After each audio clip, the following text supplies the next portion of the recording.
evening. Welcome to the Irvin J. Nutter Center. It's Raider basketball here on Media One. Along with Toni Roesch, I'm Geoff Kim. A Midwestern Collegiate Conference matchup as the Loyola Lady Ramblers come into the Nutter Center to visit the Wright State Raiders. And Toni, they come in with a record of 3-5 in the conference, led by a sophomore named Toni Crum. She's doing very well. 6'1" sophomore. She's leading the team a little under 13 points a game and just a little under 9 points a game. She's their go-to player. Very big inside, takes up a lot of room, but the thing about her is she moves extremely well inside. Very difficult to defend. Talking about Wright State, of course, it's been a tough stretch for them. Injuries, a blaze of throughout this entire season. But talk about this. They have their final 2 games here at home. This should be an interesting showing on how well they'll do. Well, this is a huge confidence booster for them. It's an opportunity for them to gain a little momentum going into the conference tournament. As well, you need to look to prepare for next year. That's what they need to keep their focus on right now. They need to continue to get better, work together as a team, keep working on the chemistry, working on the offensive flow and the defensive chemistry that Coach Fitch wants. It's the Raiders and the Lady Ramblers, and we'll have all the play-by-play when we come back in just a moment.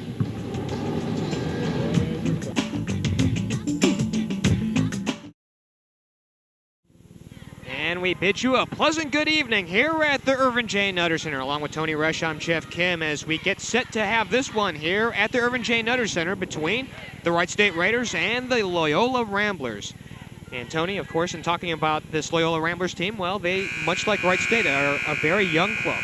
Well, they are. They have a new coaching staff, and the coaching staff's trying to implement their philosophy and their style of play. Some very young players, so it's taken this team a little while to get used to it, but they're coming off of a nice win at UIC last Saturday, and so they're coming into tonight. They're ready to play. And with that, let's pause right here for the playing of our nation's anthem.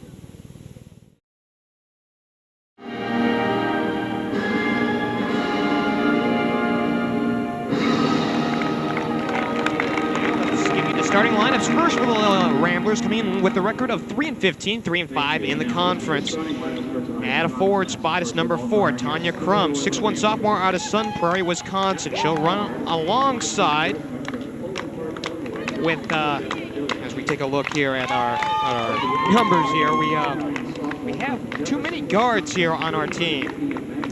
But Crum is a starter over at the forward position, and so is Ryan Johnson. Thank you very much, Toni Roesch. She wears number 5, 6'1" sophomore out of Ann Arbor, Michigan. The guards are number 22, Beth Dilling, a 5'10" freshman out of Orland Park, Illinois, and number 31, Mindy Magner, 5'9" sophomore out of Jefferson, Wisconsin. The center is number 21, Lawrence Cyrus, 6'1" freshman out of Westchester, Illinois.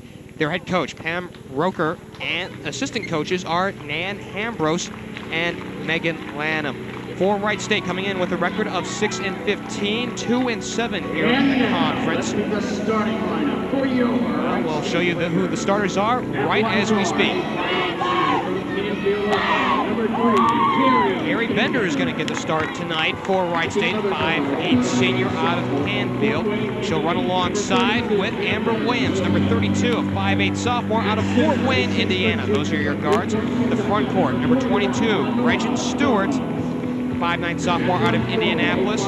Number 40, Jess Vandergeest, 5'11" junior out of Merrill, Wisconsin. And the center is number 41, Lenora Combs, a 6' junior out of Newport, Kentucky. Their head coach, Lisa Fitch, now in her second full year, assisted by Kathy Warner, Lori Collins, and Ollie Severson. The officials in this MCC matchup, John Whitson, Carol Caminita, and Lois Holmes. They get the dirty work here in this Midwestern Collegiate Conference matchup. So we are set to go here at the Nutter Center, and if anything's going to be a true test for these Wright State Raiders as far as what kind of team we're going to see, I suppose we're going to see some rebounding early to see if we're going to get some position. Well, they're going to have to. I know Loyola is going to look to get the ball inside. They want to go to Toni Crum. Toni has been playing very, very well lately.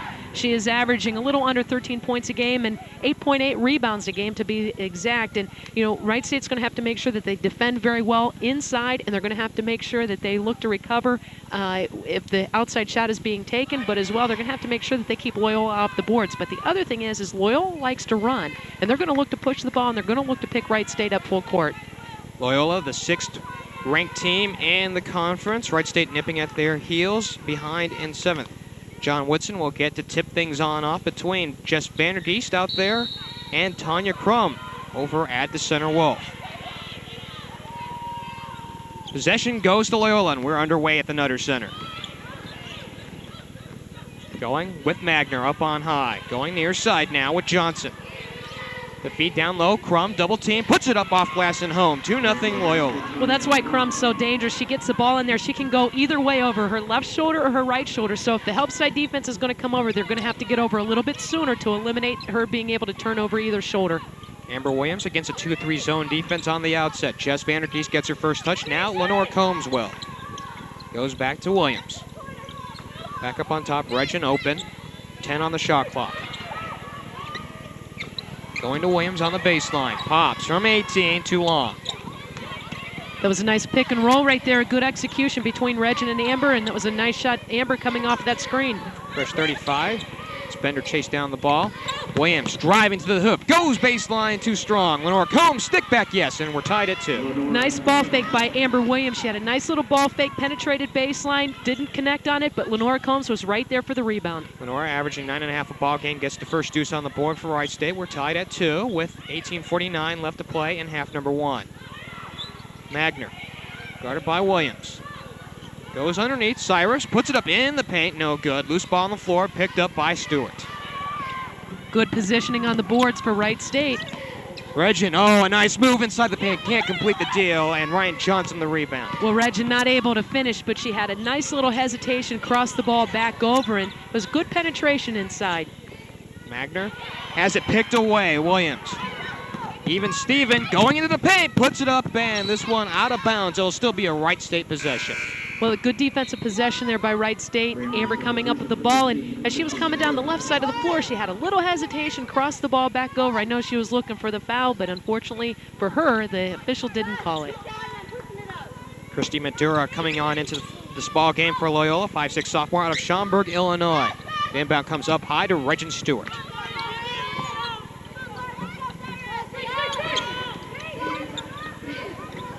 Bender outside the arc. Has it poked away, chased down by Madura, the newcomer in the ball game. Quickly up ahead, transition game works to perfection.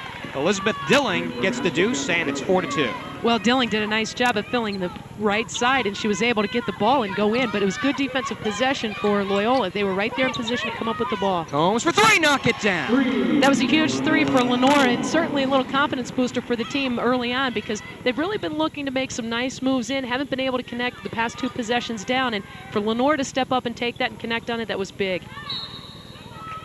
Madura dishes on over to Cyrus. She can't get a hold of it, so Wright State will take on over. Raiders with their first lead of the ball game. 17:30 left to go in this first half. Well, good positioning by Wright State. They looked up to step into the penetration lane, and that's why they were able to cause a little bit of a turnover right there in terms of the pass. Williams to the hoop and a foul.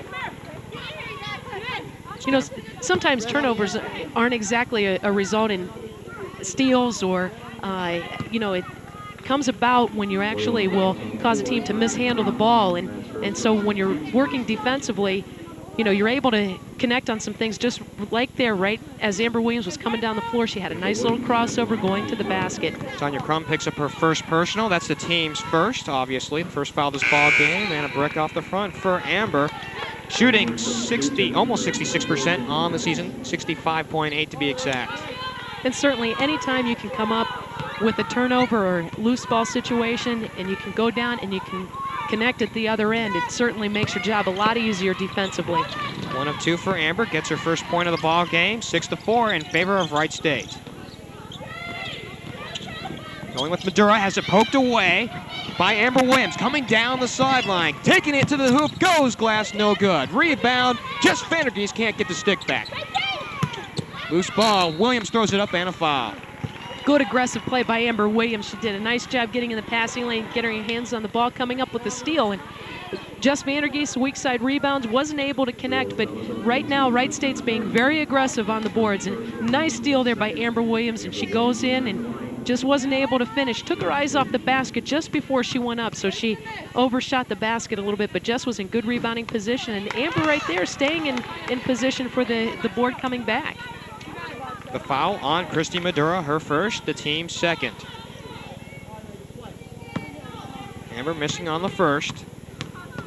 Amber right now doing a good job coming out and leading the team, stepping up and coming up with a couple of loose balls. And that's one of the things that Wright State needs, is to get this team sparked. Wright State opening up a 3-point lead. Crum with the ball. Now on over for Dilling. Keeping it around the arc. And we have a whistle.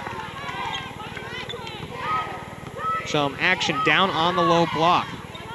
Looks like it was a foul on Lenora Combs as she was looking to hold inside on Cirrus, and Cirrus is looking to post up, and Lenora trying to get position inside.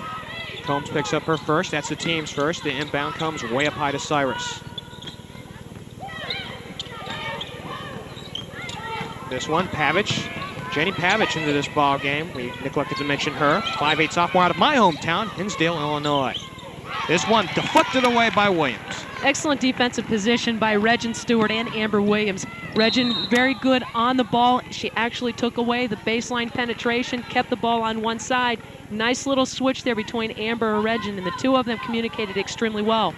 That's why they were able to come up with that steal. Traveling call on Williams before the turnover, so the ball comes on in on the sideline. Madura. Pavich still looking around, dumps underneath. Cyrus off glass and home, count it. Cyrus with a nice fake, nice ball fake to the middle of the floor, and she drop-stepped, a very strong drop step going hard to the basket. Nice little feed inside by Jenny Pavich, and there's a nice little fake going to the middle, came back, and that was a nice little power mid-move. Loyola engaging in some substitutions. We'll get those along here. However, Cyrus to the line. She'll try to complete the old-fashioned three-point play. And does. We are tied at 7 with 16-17 left to play in half number 1. And pressure on the inbound. Loyola's going to look to pick up full court. They're going to look to put a little pressure on the ball handlers out top. They know Mandy Jelinek is out, and it's certainly Carrie Bender is coming in and coming in off the bench in the starting role. And you have Shannon Hollingsworth, who has been out for the past 2 games because of the flu. Nice move on the baseline for Jess Vandergeest. Her first points of the ball game. Raiders lead it 9-7. Here's a shot by Crum for 3. Knock it down. That's another thing that makes her so dangerous, is because she's very capable of shooting the 3, and she's averaging 35. She's shooting 35% from the 3-point line, so she's very effective inside as well as out. Janine Andrews into this ball game out of Indianapolis. Goes for Bender for 3, and it's off the front. Crum with the rebound, and here come the Ramblers, up by 1. One bounce pass inside. Cyrus goes glass and home. A nifty move in the paint for Lauren Cyrus. Well, another nice feed inside by Jenny Pavich. The two of them are making a great combination right now. And Cyrus, she's doing such a nice job on both blocks that Wright State's going to have to make sure that they take that shoulder away from her and not allow the penetration. Andrews up on top. Inside, and we have a reach-in foul. It's going to be on Magner. That'll be her first and the team's 3rd. Well, that was a good job by Wright State utilizing Reggen Stewart posting up inside, and Reggen with a little height advantage and a little bit of athleticism over Magner, and that's where Wright State can look to isolate her one-on-one inside. Timeout on court with 14:58 left to go in half number 1. Ramblers by 3, and we'll be back in just a moment. Ramblers in the midst of a 5-0 run here at the Nutter Center as we have just under 15 minutes left to play in half number 1. It's 12-9 in favor of Loyola. Well, Wright State's doing a pretty good job. They're shooting 33% right now from the floor. They're 3 for 9, and they're a little off on their percentage right now. But the other thing is you have Loyola, who's shooting 83%. They're 5 for 6 from the floor, and the reason why their shooting percentage is so high is because they're getting the ball inside. They're taking some very high percentage shots. Lenora Combs already in foul trouble. She's already picked up 2 inside the first 5 minutes of this ball game. Reggen Stewart will get to trigger the inbound. Vandergeest goes glass and home. Oh, nice little move inside, and nice little feed into Jess right off of that inbounds pass. Jess averaging 10 a ball game, gets her 4th point. Madura kicks it on out. Johnson going down low. Crum double team, kicks it on out. This one out of bounds, and Wright State will take over. Well, Janine Andrews coming over and giving some very good help, and that's why Crum was not able to turn on that shoulder, and that's where if the help side defense comes over, they can eliminate the effectiveness inside by Loyola. Ball is in Bender's hands now to Williams. Ryan Johnson picks her up across the timeline. Vandergeest back up on top for Bender. Williams goes for Reggen Stewart, head of the key, looking to drive. It's on the floor, goes for Bender. Bender loses the ball out of bounds, and it'll be a Loyola possession. Well, right idea by Wright State, looking to attack the defense, looking to attack the seams. Unfortunately, it was a little mishandle right there, but the right idea, the right concept, you have to go right at Loyola. You have to make sure that they play some defense, and the only way to do that is attack the gaps. Shanda Hollingsworth now into this ball game for Wright State, 5'5" sophomore out of Carmel, Indiana. She didn't get to start today because she's been out missing practice the last couple of days due to some illness. Loyola goes with Dilling. Now with Madura, gets a screen, kicks it on out to Crum. Now across to the far side. Goes with Johnson, this one nearly out of bounds, recovered by Christy Cleveland, however, taken away by Janine Andrews. Good defensive possession there by Wright State. Very good positioning, looked to contest the shot very well. Andrews up on top. Goes for Stewart, double team. Nearly lost it. And a traveling violation.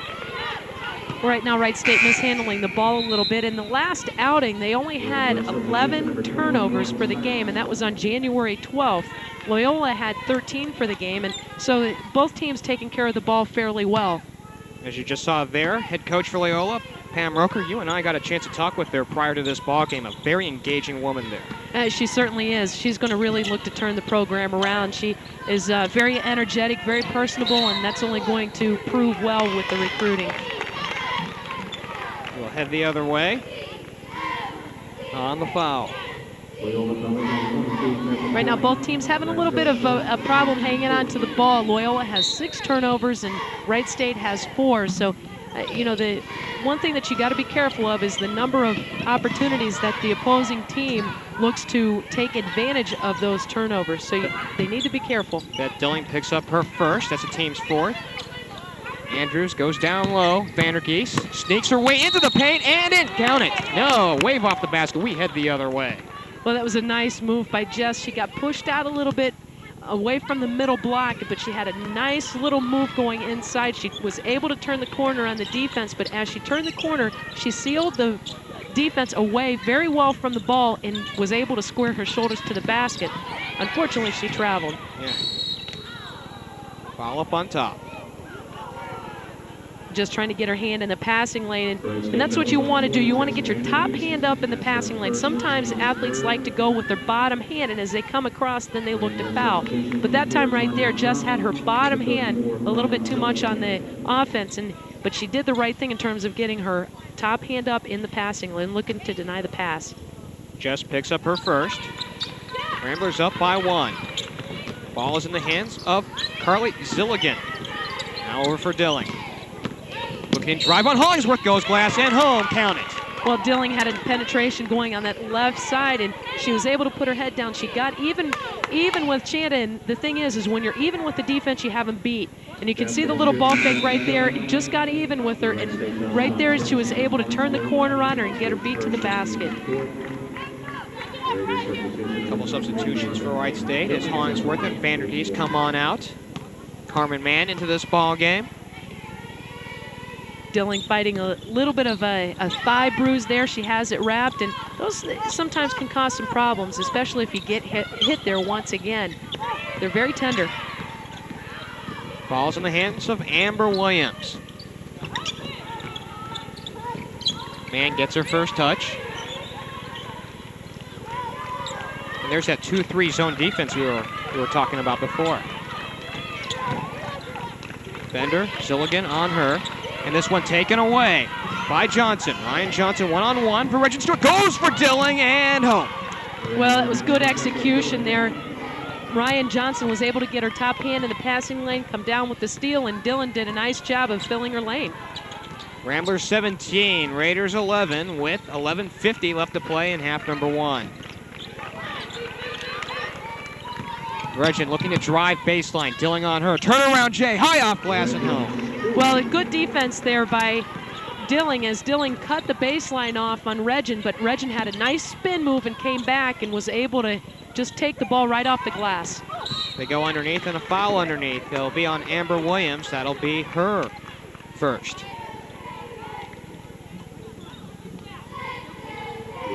You can see right there a pass across right inside to Tanya Crum, and Tanya had a nice little back door, and she was able to pick up the foul. Actually, the foul is on Carmen Mann. That is her first. Timeout on the floor with 11:30 left to play in half number 1.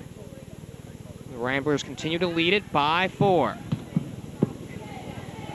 And with that, we'll go to a break. We'll be back in just a moment.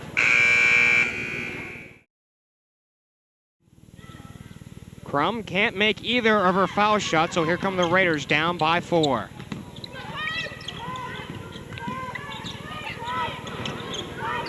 Amber Williams doing a pretty good job at the point. She's being pretty steady, taking care of the ball, and looking to run things very smoothly and just making sure everybody's under control. Bender, 3, knock it down. Well, Carrie actually ran into the official on the backside, but still was able to get her feet set and knock down the 3. 1 point ball game. Crum up on top. Madura now back to Crum. Man on her. Johnson from the baseline. Too strong. Cyrus fighting for the rebound. Run down by Bender. Well, there's a good box out by Janine Andrews. The only thing is as Janine was checking, she had her hand down. That's why she wasn't able to come up with the ball, but Carrie did a nice job at tracking the ball down. Andrews goes glass, and the Raiders take a lead. Once again, it's 18-17. Well, Janine posting very well. Did a nice move, a little up and under, coming up with the left hand. Madura up on top, head of the key. Johnson the feed down low. Shot from the paint and a foul. Well, Cyrus looking to turn inside and was able to pick up the foul, but the thing about Cyrus is she's actually, not only is she posting hard, but she's moving very well, so she's coming from the backside and cutting across, and so Wright State's going to have to make sure that they look to take her on her chest, or on their chest, and deny her the ball as she's coming across. Janine Andrews picks up her first. That's the team's 6th. And Cyrus will make the first. Shooting 67% from the charity stripe this year. Cyrus right now with 6 points and 2 for 2 from the free throw line.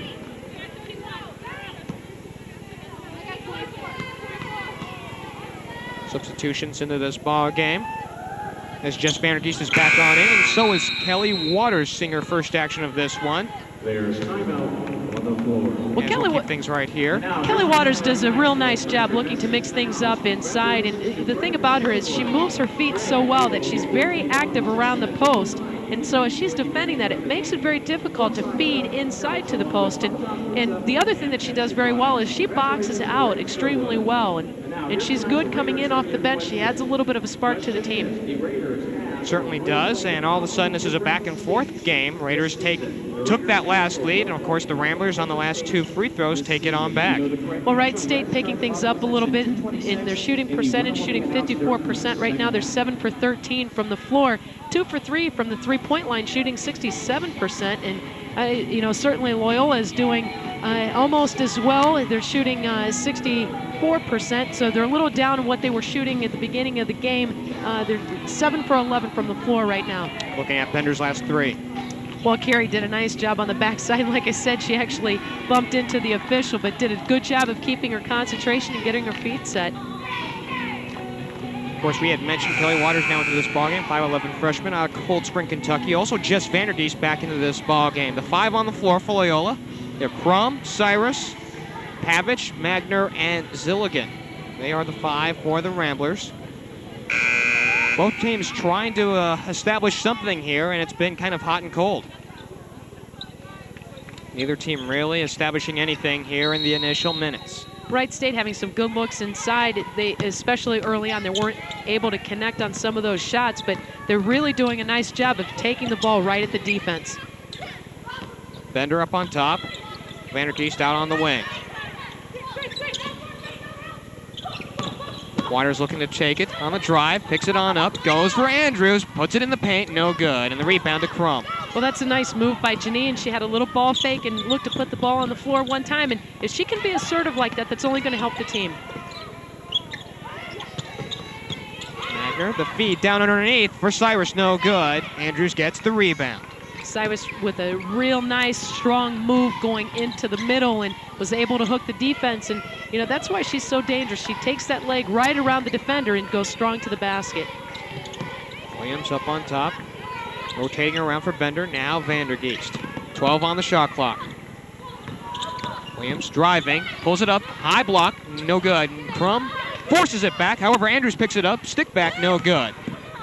Waters will run it down. Fresh 30 on the clock.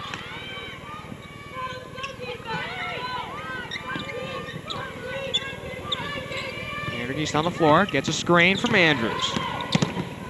Looking to go baseline. Puts it up. And no good. But a foul. But just looking to make some things happen. She brought the ball from the left side over to the right side and then was able to split the defense. But the thing about her is that she's so strong. She has such good upper body control. You see her going strong, and right there you can see as she goes to split the defense, went to seal the defense with her left leg. Ball got tapped, but she maintained the ball control and actually went up very strong with her upper body. Just Vandergeest gets her first free throw. A 72% shooter from the charity stripe on the year. The foul was on Cyrus. She picks up her first. That's the team's 5th. Well, Cyrus coming off of her best game last Saturday. She had 19 points and 11 rebounds. And she's really looking to come on strong towards the end of the season. At 6'1" freshman, she's really doing a nice job for this team. 2 from Vandergeest. Raiders retake the lead, 20-19. They go underneath for Crum again. The kick out. Clark in the paint, throws it on up, no good. And the rebound, Janine Andrews. Janine cleaning some glass early on. Well, she's been doing very well over the past few games, really establishing her position inside and boxing out extremely well. Vandergeest coming around the corner. The give underneath. Janine Andrews goes glass and in. Once again, Janine actually putting her shoulder down and going up strong. And the thing that I like what she's doing right now is she's really being assertive and looking to take some good shots. Charging call on Beth Dilling. We will head the other way. Well, Dilling looking to put her head down, but good transition defense by Wright State. Dilling picks up her second. Team fouls are now even at 6. And Loyola now in a pressure package.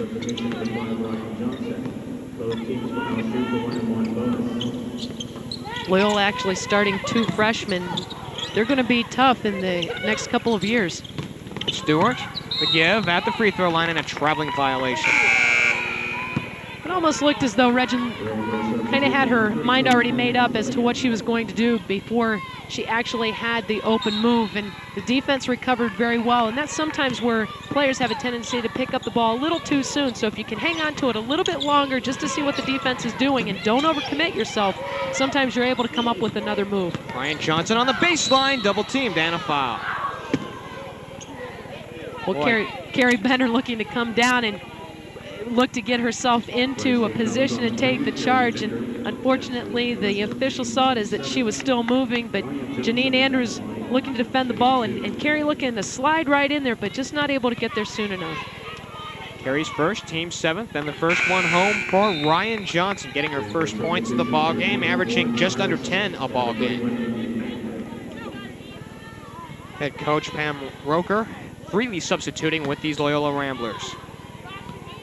Well, she will play all 13 players if need be, and she's looking to find a combination. She's looking to find players that are going to fit into her system and really what she's looking for. She teaches a lot. She's going to try to really instill her philosophy to these players. Timeout on the floor with 7:50 left to play in half number 1. Raiders by 1. We'll be back in just a moment.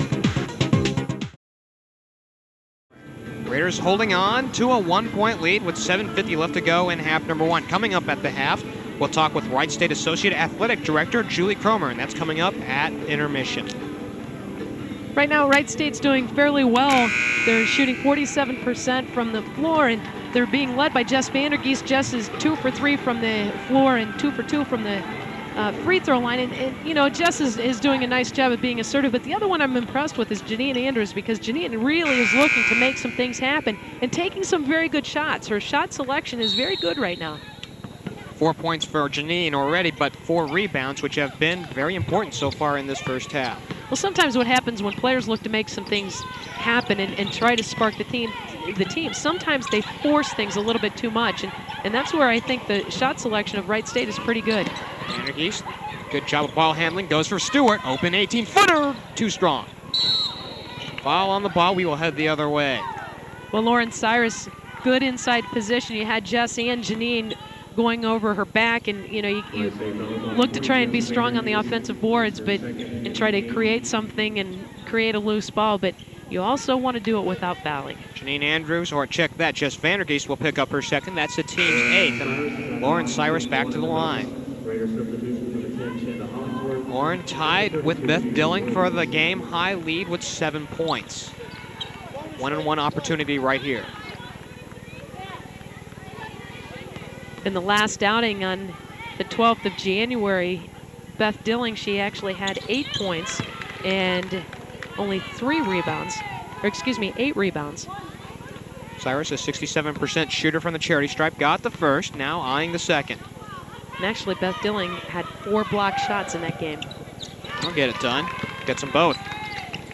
Ramblers retake the lead. It's 23-22. Williams. Kelly Waters. Now for Hollingsworth. Williams thought about the shot. Now coming back up on top. Reggen Stewart going for Andrews, cutting to the basket, but over her head. Well, it was a nice high-low look, and Janine actually had the defense sealed with her top hand, with her left hand, and the only thing that Reggie needed to do was put a little more height on the ball so it would come down in Janine's hands. If you put a little too much pepper on it, obviously it's a little harder to handle, and the timing's off a little bit on the pass.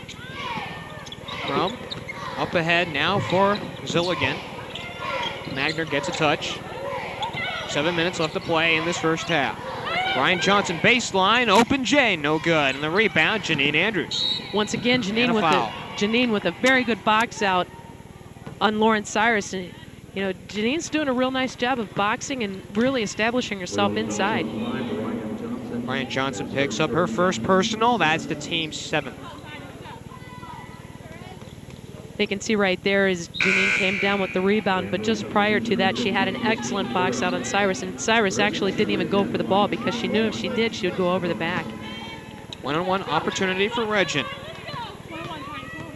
70% shooter from the charity stripe on the air and gets the first.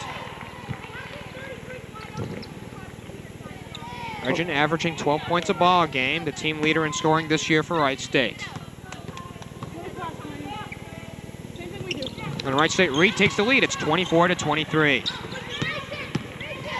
Well, the thing that makes Reggen so dangerous is the fact that she's so quick, and she has such a very quick and strong first step that she's so explosive going to the basket, so it makes her real difficult to defend.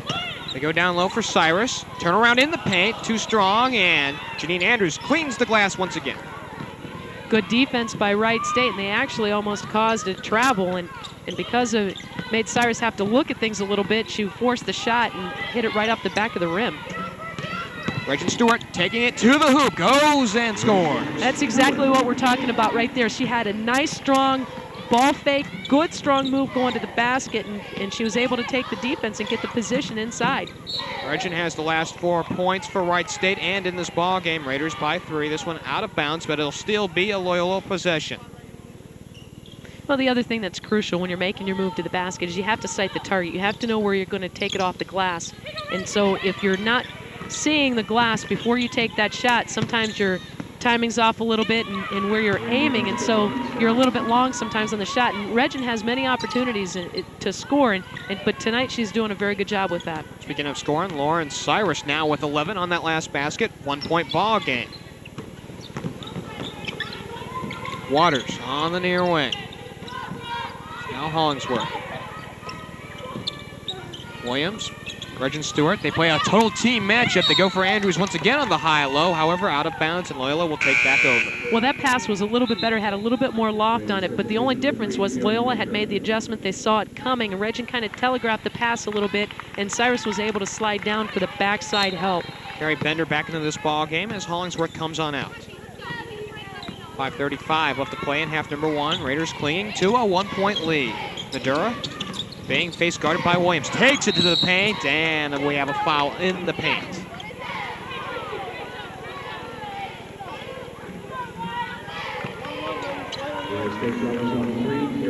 Well, Carrie looking to take the charge, and it just a little bit late on that. I was a little unsure as to who the foul was on because it could have gone either way. And Amber Williams coming from behind, Carrie coming up to step up and take the charge, but I wasn't sure if they had called the hand check on Amber at first.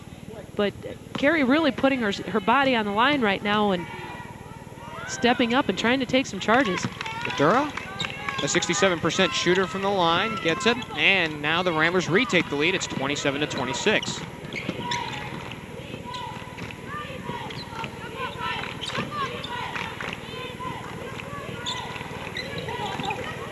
Wright State has some good speed in their offense right now, good hard cuts, and they're being very patient, and Amber doing a nice job calling out the set. Williams head of the key, 6 on the shot clock. Looking to drive, dishes out. Reggen Stewart will pull up with 1 on the shot clock. No good. Bender will run it down. Good job by Wright State, and actually Amber Williams did an excellent job when she came off the one screen, didn't have anything. She kicked it to Reggen Stewart, and Reggen didn't really have anything, so Amber came over and set a pick, and that's why Reggen was able to get the pass off. Johnson, the steal, and the hoop. And the Ramblers now lead it by 3, 29-26. They got the score wrong up on the board. Looks like that foul is going to go against Amber Williams. She was holding off the defense. She was actually holding off Ryan Johnson as she was going for the ball, or excuse me, not Johnson, but Magner, and Magner was trying to go for the ball, but Amber getting her left hand out there and trying to push Magner away from the ball a little bit. I guess that's one way to establish your position. Sure. Come up with the loose ball. In any case, Magner will head to the line. 2-shot foul right here. And no good. Mindy, 54.5% shooter from the charity stripe. Did I mention that she is, no, she's not who I was thinking about here. She's a 5'9" sophomore out of Jefferson, Wisconsin. I was looking up one ahead. I'll tell you a little bit more about it in a bit, and Magner makes 1 of 2.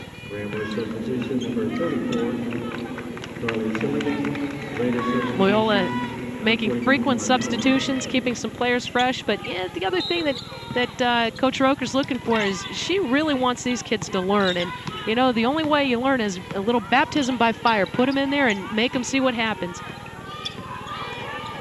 Raiders down by 4. Williams, and we have some action down underneath the basket, away from the ball.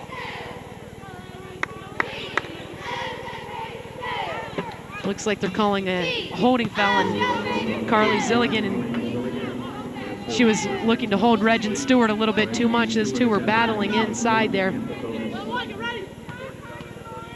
One of the bonus opportunities, Zilligan picks up her first, and this one no good, and the rebound to Crum. Zilligan will look to run. Holds up shot, goes for Crum, nearly stolen away by Combs. Now we'll take it to the hoop, goes baseline, no good. Volleyball match underneath and a foul. Well, Janine Andrews once again with a nice box out. She got Cyrus going over her back, and that's with Janine's size, she uses it very well. She's 6'2", and she's really has been doing very well at positioning herself. Cyrus picks up her second. That's the team's 9th, so a 1-on-1 opportunity coming up for Janine Andrews, a 70% shooter from the charity stripe this year. Coach Roesch's instructing both players right now. She's instructing Madura and also Carly Zilligan, and making sure that she's trying to get some things done, certainly from the offensive end, and maybe looking to make some adjustments defensively. Andrews gets them both. Jess Vandergeest comes back into the ball game, and a well-deserved rest for Janine Andrews. It's always fun sitting on this side of the court because you can actually see how coaches teach and instruct their players, and really doing such a nice job of teaching the game of basketball because there's so much to learn. Madura back up on top, Zilligan, head of the key. Looking to drive, takes it into the paint, and a foul. Carrie Bender will pick up the foul. That'll be her 3rd of this half. We had Zilligan taking the ball strong to the basket, and she actually got a step on Carrie, and Carrie not really able to get her position there as well. But you have to be so careful when you go for the ball fake, you get yourself off balance. You need to really look right in the midsection of the offensive player and seeing what they're doing. And if you see the ball go and you happen to make a step or you get back on your heels, the only way to recover is to actually drop step and then sprint to recover to the position. If you try to stay where you are, you're never going to be able to catch the offensive player. Bender checks out as Shanda Hollingsworth back on in. And neither free throw made. Lenora Combs cleans up. Well, Lenora with a nice box out over Crum, keeping Crum right off the boards. Hollingsworth controlling up top now for Reggen Stewart. Goes for Williams. Nearly had it poked away by Zilligan. Here comes Williams, pulls up, and no good, but a foul. We were doing well tracking down the loose ball and coming down the middle of the floor and pulling up for a jumper. Foul is on Carly Zilligan on the reach, and that's her second.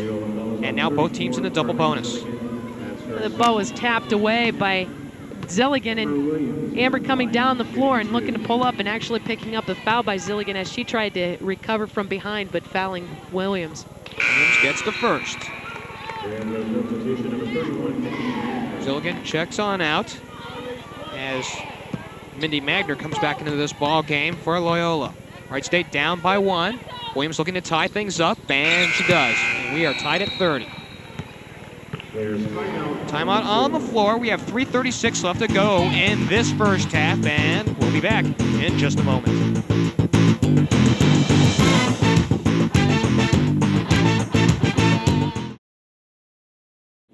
Tied at 30 here at the Nutter Center between Loyola and Wright State. And both teams really, they're both in the double bonus. Of course, they're tied up with 30 points each. However, turnovers also becoming a factor in this one. Loyola, after having given up 4 turnovers early in this half, they've clamped down, while Wright State now they're starting to turn over the ball just a little bit more. Yeah, Wright State's up their turnovers here to 10. And, it's, again, anytime you can take care of the basketball and make each possession count, obviously it's to your advantage. When you turn the ball over, you're certainly putting the ball in the other team's hands, and you never know what they're going to do. If they don't get the shot from the floor, you never know, you might foul and they can get the points from the free throw line. So as much as you can take care of the ball, the better off you're going to be. Magner now for Ryan Johnson. Well, the other area that's so important is timing within your offense. If you're not taking care of the ball and you're turning it over, it disrupts things. Madura at the elbow, no good. Loose ball on the floor, Williams picks it up. Wright State doing a nice job of tracking down the ball. They had good inside position, 3 players boxing out extremely well and running down the loose ball. Combs wanting to take a 3, but will give it up for Stewart. Hollingsworth at the emblem. Combs feeds Stewart underneath in the low block. Gives up for just Vandergeest, too strong from 5 feet away. Loose ball on the floor. Vandergeest picks it up, and this one blocked away. Magner comes away with it. That's an unfortunate possession. That was a very nice heads-up play. Nice little feed. Just wasn't able to connect, but it was a good job, good aggressive play, and very unselfish play by Wright State. Johnson's 3, of course, no good. However, a Wright State foul on the rebound attempt.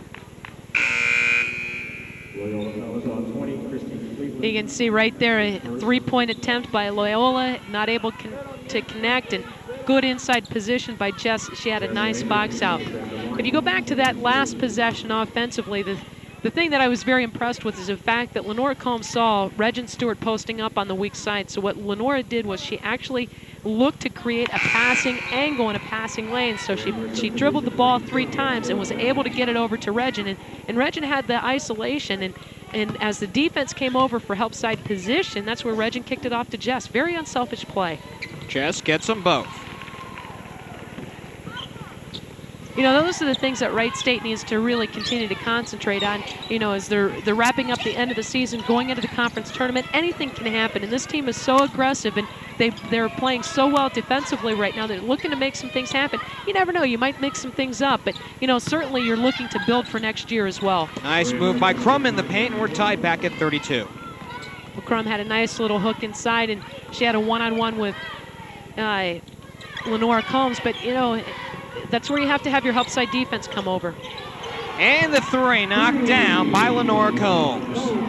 Lenora's going to make Crum come out and defend her. She doesn't come out and defend her. She has all day, and Lenora's very capable of shooting from there. And She actually shoots 33% from the three-point line. Jess Vandergeest fouling Madura on the way to the basket. Jess will pick up her third personal. Now she's in foul trouble. Well, both teams doing a nice job of looking to attack the basket. They're making the defense play, and that's where you really look to get the teams in foul trouble, and that's why both teams are in the double bonus. Madura gets the first. You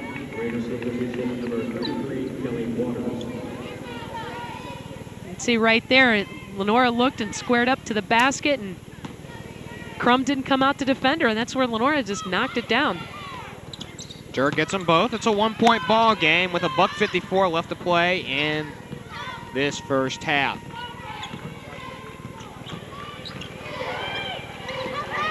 Waters into this ball game. Gets a touch. Combs, who had that last three, now for Hollingsworth, sets up the screen. Now will trigger a long jumper herself and knock it home. Hollingsworth really taking advantage of the defense at time. They looked to switch, and when they went to switch back, there wasn't anybody on her, and she did a nice job of spotting that and pulling up for a jumper. Tremendous block by Reggen Stewart, leading the break. Up ahead, Williams, low block, puts it up, baseline, goes glass home. Good aggressive play, nice block by Reggen Stewart that really started that. Kicked it up the floor to Amber Williams, and Amber really looking to take the ball strong to the basket. Wright State opening up their biggest lead of this ball game at 5 points. Just over a minute left to go in this first half. They look to dump down low. Misty Clark kicks it on out. Madura, three on the way, no good. Loose ball on the floor. And a troweling violation as one of the Loyola players got it, and Tara Babich. Good aggressive defense by Wright State. You had Kelly Waters doing a nice job on the on-ball defense, and you have to give credit to Amber Williams coming over from help side position, actually coming from the weak side elbow, and not allowing Crum to get her shoulder turned, and so she had to kick it out. And anytime you can do that, make the offense get out of their possession and really get away from what's been working for them, it really makes your job that much easier defensively. One bounce pass underneath, Reggen Stewart glassing home. Reggen sliding up the lane very well. Janine Andrews with a nice feed inside, but Reggen sealing the defense. Good, strong power move to the basket. Magner back into this ball game, goes for Crum, long jumper, all net. Well, I guess Crum kind of answered Lenora Combs' call, but Janine Andrews a little late in getting out there contesting her shot. Near steal, however, Reggen holds on to it. Shot clock turned off. Hollingsworth over for Amber Williams, three on the way, too long. Loose ball on the floor, Ryan Johnson tracks it down. Well, might have been a little quick on the trigger by Amber Williams. They actually had a 5-on-4 break and not really executing as well as I'm sure Coach Fitch would have liked. Crum in the paint, she was fouled before the shot. That happens sometimes when you really get the tempo moving in your favor. You look to make some things happen a little bit more. You get a little bit more anxious than what you should, and there was a little bit more time on the clock than I think that Wright State thought that they had. But you had Crum getting the ball in the middle of the floor, and that's why she's so dangerous. You know, she's 6'1" sophomore and really doing such a nice job for this team, and she's a leading scorer and leading rebounder, and she's just so effective because she can do a lot of different things. 70% shooter from the charity stripe. First one found its way home. The foul was on Reggen Stewart, and she'll get them both. 3.2 seconds left to go. 3-point lead, the inbound to Shanda Hollingsworth, and she'll throw it up at the buzzer, way short, and we've come to the end of the first half. At intermission, the Raiders go into the locker room by 3. Coming up in this half, we'll talk with Wright State Associate Athletic Director Julie Cromer when we come back in just a moment.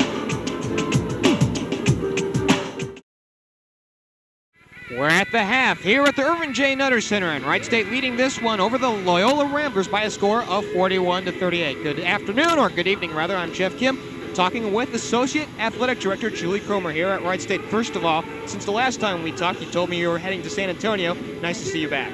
Thanks. Thank you very much. Now, in talking about what we've got coming on up, one of the big topics here going on, not necessarily at Wright State, but in college athletics right now, is Title IX. Talk about that a little bit. Sure. Actually, every day it's an issue here at Wright State because we're held as an educational institution to the same law of the land that everyone else is. And I think the reason why it's such a hot topic right now in the community is because of all the coverage Miami University has been receiving. Now, if you're in their shoes, how do you relate to this? Because obviously gender equity, a very important issue, but you don't want to see athletics in general suffer. don't think anybody wants to see opportunity taken away, and I think that's why we've had such an emotional backlash to their situation. Unfortunately, they have a financial situation to deal with, and that's something else that we all deal with daily in college athletics. We have a little bit of, I don't want to say an easier time here, but we don't have as much of a challenge in that we don't field a football team, so we don't have the same opportunity disadvantages to females that sometimes football institutions have to try to compensate for. Football is a sport that typically carries 85 scholarships at the Division I level, and that's a lot to try to counterbalance in order to get into where you need to be compliant with Title IX. Now, when you talk about being in compliance with Title IX, we're talking about the opportunity for women to get athletic scholarships here, or any other university around the country. But does it really come down to an issue of money? Well, I think everything comes down to an issue of money one way or the other. Actually, there are three parts of Title IX, and one is participation opportunity. That's probably the most important part. And the way you're measured in participation opportunity is to take a look at the ratio of females to males within your student body. For example, here at Wright State, as is the case, I believe, with Miami, we have a 55% to 45% ratio female to males. What that means is then our student athlete body should reflect that, so that 55% of our student athletes are female and 45% are male. Well, on the aside, I think that means I should be coming back to school. But on the other side, talking about your trip down to San Antonio, you're talking about some just updates within the NC2A. Of course, you're very much well in the workings here with the university and the athletic department. Any new changes that we should be kept abreast of? Well, there are some things coming up at the NCAA that really most institutions are interested more from a restructuring standpoint. Probably to the population in general, a few tweaking of the recruiting rules, a few tweaking of the financial aid rules. You'll see a 28th game in the men's and women's basketball seasons next year. That would be an addition that the fans would be interested in as well. And Title IX was an issue at the convention. We had several legislative proposals that dealt with financial aid for female student athletes that were addressed at that time as well. And then, of course, the transition of the NCAA and its headquarters from Kansas City to Indianapolis was a big topic that we discussed, as well as gambling and ethics issues related to the current Olympic scandal that's going on. Sure. Now, in talking about gambling, for instance, this is something that we hear or see newspaper reports about being rampant among college students.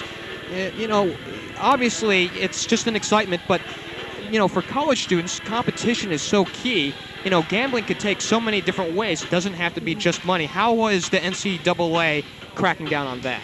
Well, in addition to the legislation that they're now trying to enforce that has been in place for several years, they're focusing on some newer aspects of gambling. Gambling over the internet is the latest thing that has come up really just in the past couple of weeks. The NCAA has taken a position with some governmental agencies to try and get them to come out with a stronger position against gambling on the internet, because it has absolutely exploded, and definitely on college campuses where everybody has access to the internet, many of them from their own dorm rooms or their own apartments if they live off campus. And this is something that's not even being regulated to a great detail right now. The other thing, too, is we're really trying to focus on education for our student athletes. Many times, student athletes, particularly in the sports of basketball and football, and for us that means it's a basketball concern here, as they're heading to and from the court, they may have someone stop by and ask them a question that seems relatively innocent, like, hey, player so-and-so, how are you feeling tonight? Or how's so-and-so feeling tonight? Or even to and from practice or to and from school. Hey, what do you hear about this player? Is this player injured? Is that player injured? Will that player be playing? And all of these things affect the spread for those people who set that up out in Las Vegas and in our other gambling hotbeds, if you will. And quite innocently, a student athlete who may think that they're just being courteous and answering a question could be feeding information to somebody who takes it and doesn't have quite as pure of an intention with it as somebody who's just a fan. And sure, I think sometimes, even as a college student, with all the business around March Madness that comes up every year and gambling into the billions of dollars, the billions here in the United States, even if your team doesn't participate, it's hard not to get caught up in that sort of aspect. Well, I think in general, our culture has been very accepting of gambling behavior, particularly with pools in the Final Four and that type of thing. But we just focus with our student athletes to make sure they understand the rules and understand that what they're doing is upholding the higher standards of the sport in which they participate. One more question for you before we let you go. Of course, we'll get Toni's perspective on this because, well, obviously we get paid for this, but your perspective on this ball game, Raiders by 3. Well, I think we've held with them. We've showed some spurts of high energy, and this was a game that we should have won on their court, and we're hoping now on our court we'll put it away the way it should have been done the first time we played Loyola. You ever thought about a business or a job in TV? Well, I guess now you've got one here. Thanks very much. Sure, thank you. And of course, that was Julie Cromer, Associate Athletic Director here at Wright State. Toni will rejoin me as we come up on the second half, and we come back in just a moment.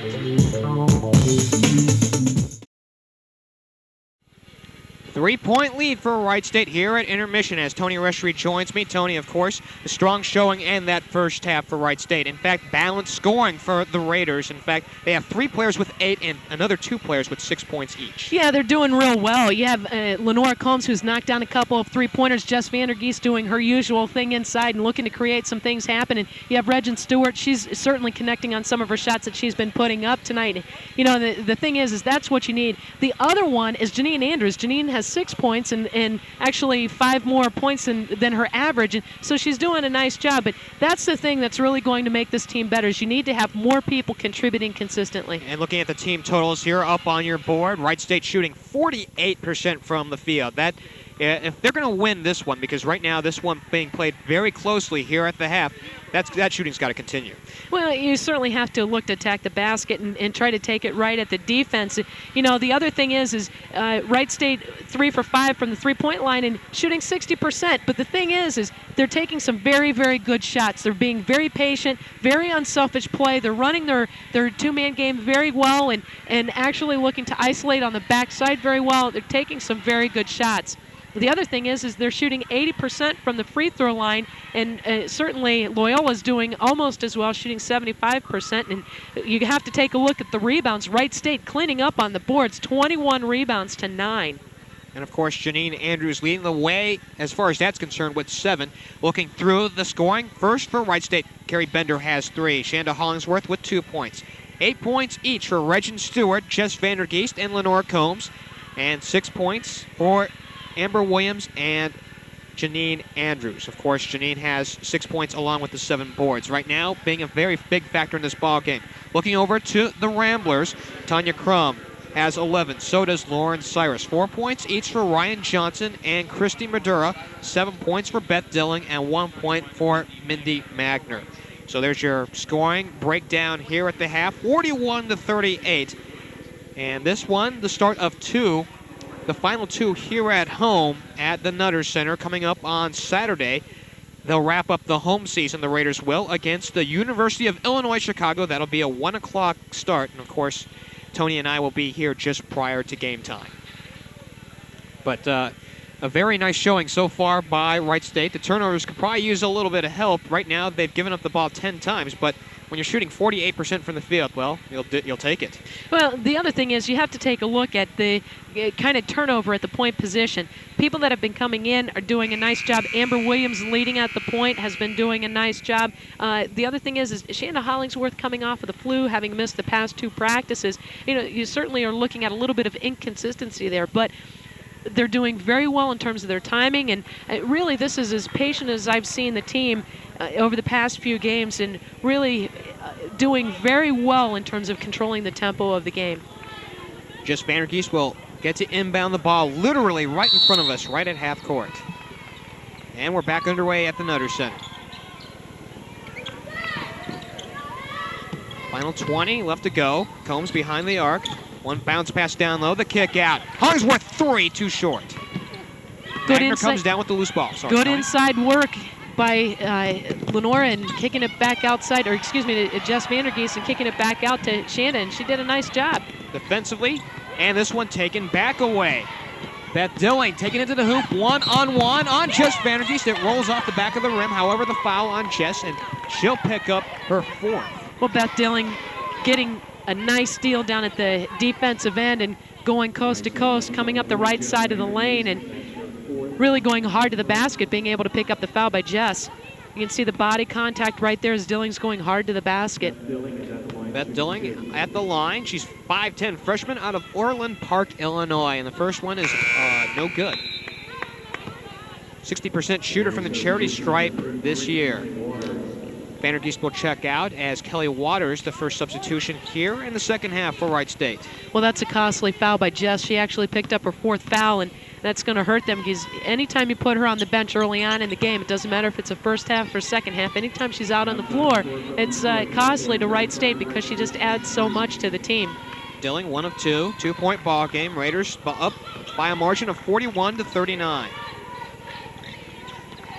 Combs behind the arc, triggering 3, too short. Loose ball out on the floor, and it goes to Lauren Cyrus. That was another good look by Lenore, just a little short. She needs to use her legs a little bit more.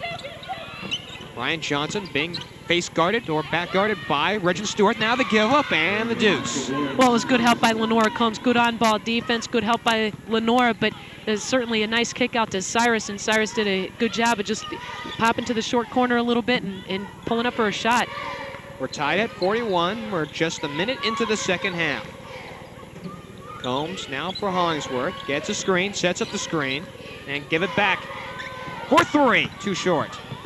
Kelly Waters chases down the loose ball, however, out of bounds towards the Raiders bench, and it'll be a Loyola possession. I have to wonder if that shot got a little blocked because it was a little too short and certainly uncharacteristics of Combs. But, you know, the thing is she's looking to take some good shots. She's looking to light it up a little bit, and she just needs to use her legs a little bit more. Anytime you're short on your shot, you need to use your legs. Magner up high, guarded by Amber Williams. Dilling on the wing. Gives it up Crum, now the kick out to Johnson. Looking high, low for Cyrus, can't get a hold of it. Now back out for Johnson, passes up the 3, goes into the paint, and a foul. Once again, Johnson looking to take the ball to the hoop and going right at Reggen Stewart and really causing Reggen to have to play some good defense. Now where Reggen, if she sits down a little bit more, backs off just a tad, and you actually want to kind of hop and drop a little bit. Right there, as you can see, Reggen looked to go even with the defense, with the offense. What you need to do is actually drop backwards and then look to take the angle away. Reggen picks up her second. That's the second team foul they have for Wright State as Johnson gets her first. Well, sometimes the defensive players like to do that. They look to step right at the ball and right at the offensive player, and actually what you need to do to create a little distance as the offense is going towards the basket, you actually want to just step backwards and then look to take that angle away. And then you recover, and that helps to reduce some of the fouls. Ramblers in the midst of a 5-0 run. They lead it by 2. Waters puts it on the floor. Gives it up. Amber Williams has it poked away, regains it. Being face guarded by Johnson. Waters will set up a screen. Now Amber trying to take it to the hoop. Goes strong to glass, but a foul. Well, nice little hesitation there. That's why she was able to draw the foul as she came off the screen. And actually 2 screens were being set at either elbow, and she had an opportunity to go either way, chose to go to the right side. She had a little hesitation, and she was able to pick up the foul on Johnson. That's where, you know, Amber's doing such a nice job tonight of really reading things, and she's looking to pick up the point position and doing such a nice job. Carrie Bender will check into this ballgame. Kelly Waters will check on out. Foul is on Johnson. She picks up her second personal. That's the team's first. The other thing that Amber's doing is being vocal on the floor. She's calling out the offensive sets as the shot clock looks to run down. It gets to about 12 seconds, and she's calling out what set they're running. And as a point guard, you need to be vocal on the floor. Amber battering her 6.5-point average per ball game. She has 8 tonight. And the Raiders have tied it up at 43. Magner underneath, and Dilling and a foul. We have Dilling posting up inside, looking to take advantage of Shanda a little bit. And Dilling, as she's 5'10", going up against 5'5", and you certainly have Shanda doing a nice job of looking to play a little post defense. But when you're down there on that block and you're not used to being down there, it makes things a little difficult. Dilling the first, and that one is home. Shanda Hollingsworth, her first personal. That's the team's third of this half. Gets them both. Dilling, very athletic. She runs the break, and she's as well a good defender, and the coach is really happy with her. Coach Roesch is extremely happy with her and applauded her athleticism, just saying she's probably the most athletic player on the floor. Dilling now in double figures with 10 points of her own. Ramblers up by 2. Bender looking for a screen, kicks it on out. Williams passes up the 3, will go baseline, off glass, no good. Stick back back. Lenore Combs counted. Oh, a nice ball fake by Amber Williams. Amber really created that as she had a ball fake, put the ball on the floor, nice little crossover, and pulled up for her jumper. And right there, she got the defender coming out on her. Nice little crossover, pulled up for a jumper. That's good athleticism. And Lenore Combs on the weak side boards, grabbing it with one hand and going up and drawing the three-point play. Beth Dillon guilty of the infraction. That's her third personal, and the three-point play completed. The other thing that Amber Williams added to that move is anytime you want to beat the defense, you ask kids a question when you're teaching the game of basketball, how do you beat the defense? And it's change of speed and change of direction. And right there in about 6 feet of an area, Amber Williams executed that extremely well. Magner with the ball. Williams on her. Now going back to Madura, and we have a foul underneath the basket. We will head the other way. Some pushing going on. Lenore Combs in the middle of that with Lauren Cyrus. Cyrus will be flagged with the personal. I have to say it was a great call by the official. Cyrus was coming across the lane and just forearmed Lenore Combs to the floor. Again, I guess that is one way to establish position. Well, if you want to make a foul, you might as well make it obvious. Stewart turns it on over. Magner. Kicks it on out. Madura off the hands of Cyrus, out of bounds. Lenore Combs doing a nice job of coming around the offensive player. As you can see, Cyrus was posting up very well, and Lenore doing exactly what she needs to do, moving on the pass and getting her hand on the ball as the ball is being fed into the post. They'll say the ball was deflected before it got to Cyrus, so here comes Loyola back on O. Here's Ryan Johnson, the 18-footer, no good. Stewart cleans it up. Reggen with a nice box out on the backside. Bender way back up on high for Hollingsworth.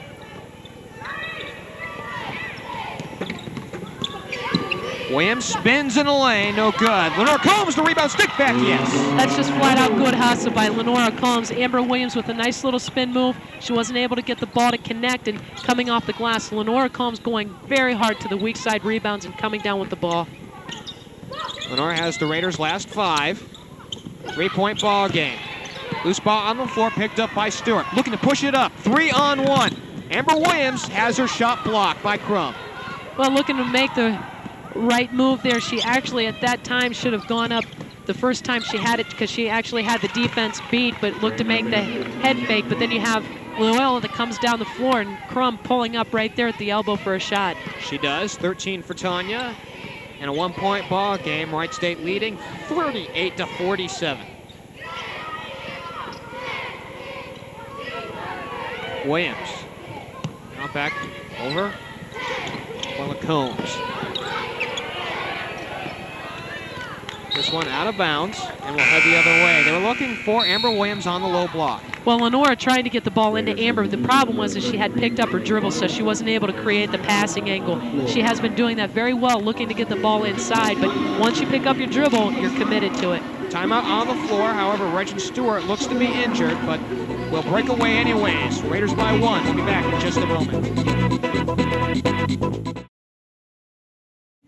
1-point lead for Wright State. It's 48-47. Reggen Stewart shaking up just a little bit.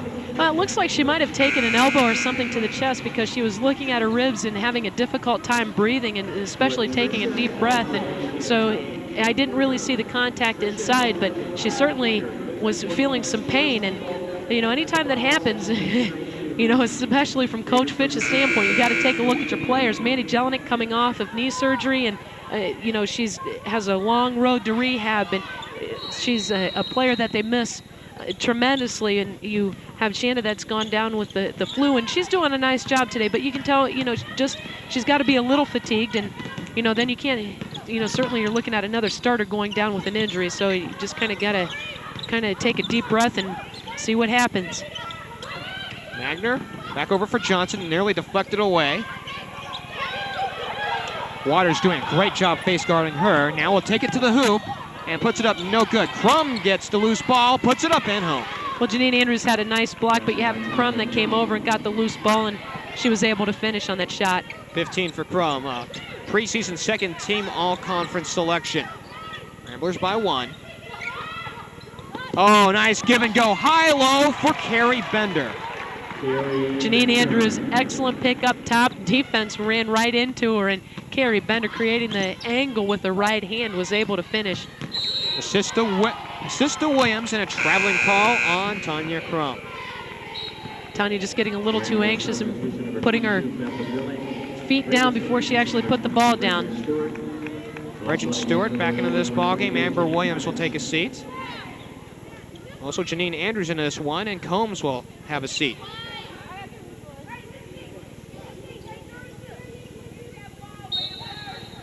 Yeah, you come off of the flu, and it certainly takes so much out of you. I have to give credit to Shanna because being out 2 days and coming in and playing, you certainly have to be a little fatigued, and you got to look at your legs as well. And so anytime you can come off of that, you have a real good competitor on your hands. Andrews up on top, Hollingsworth on the wing. Gets a screen, now pulls it up from long distance and home. It's a two, a foot on the line. She was able to sneak that one in, but as she came off of there, the defense not showing as well as they should have. In addition, you had Shanna come off with a little hesitation, and she was able to connect on that shot. Shot no good. Janine Andrews cleans the glass. Loyola coming down 2 possessions without scoring, and right there you have Reggen Stewart doing a nice job of pushing the ball up the floor and taking the ball right at the defense. It was deflected out of bounds. Wright State will take possession up in their own front court. Well, if you're Loyola right now, you need to be a little concerned, but you don't want Wright State to go on any rolls. And Wright State's very capable because they're pushing the ball extremely well, but from Loyola's standpoint, they've gone 2 possessions without scoring, and you don't want Wright State to come up with any runs. Stewart open 3, too long. Loose ball goes to Mindy Magner. In traffic. Beth Dilling, now for Magner once again. Puts it on the floor. Cleveland just into this ballgame on the timeout. Now back for Magner. 10 on the shot clock. Goes baseline, shot put up, no good, but the foul coming before. Cleveland in the last outing, she had nice point production with 10 points. She's been doing a nice job for this team, and she's a junior, and she's a finesse player, and she shoots the ball extremely well from the 3-point line. Shanda picks up her second. That's the team's 4th of this half. The thing about Magner is not only can she play the point, but she can play the off guard, and she can play the small forward as well, so she's pretty much a utility player. Hollingsworth will get a well-deserved break. Williams will come back in her place. Cyrus will come on in for Loyola. The other thing about Loyola is they're very dangerous. You know, they're young, they're inexperienced, their competitiveness hasn't always come up in the wins and losses, but they're right in every game, and certainly coming up with a huge win over Butler this season. It's them both. 1-point ball game. Raiders 52, Loyola 51. Reggen Stewart looking to drive, and the low block, and the foul. Reggen putting the ball down hard on the floor, and there's no question she was going to the basket, and she's certainly going to make the defense play her because, like we had talked about, she's so quick and so explosive, especially on that first step. And, you know, that's another way. How do you beat the defense? You need to have a quick first step, and that's where if you have a little bit of a ball fake and you get that defense moving in one direction, take it right at him. Beth Dilling picks up her 4th. The inbound comes way up high to Waters. Williams at the point.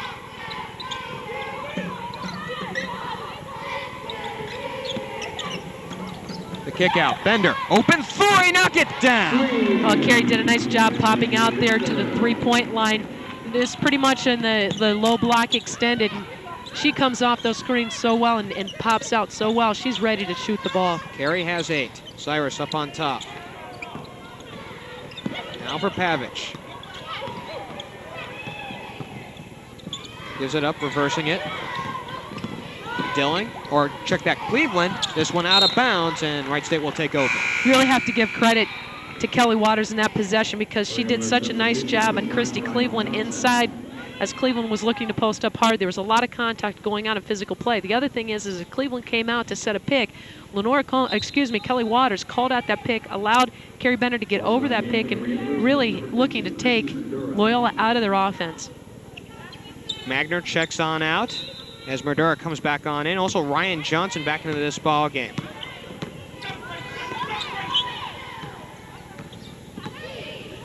Madura on Bender. Williams.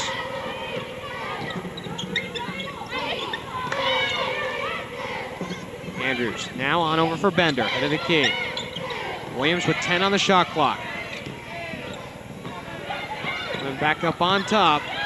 Gets another screen from Andrews, this time allowed to throw up a prayer with 2 on the shot clock, no good, and Johnson the rebound. Quickly outlets away up ahead. But they'll have to hold up shop. Loyola taking a look at the numbers. They knew that they didn't have it, so they came across and decided to pull the ball back out and utilize the 30-second clock. Johnson now over for Cyrus. Play it the other way, 7 on the shot clock, and steps.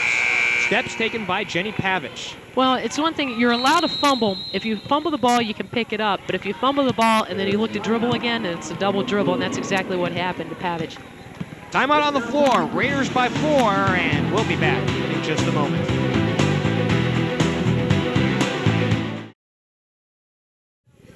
Raiders by 4 as they look to up their record to 7-15, 3-7 here in the conference. And really, you know, that's the final 2 games here at home of the season. And Toni, they're looking to make a positive impression. Well, they're doing such a nice job tonight. They're being extremely patient. But the other thing that I like what's happening tonight is they have great tempo in their offense. Good hard passes. They're coming off the screens very well.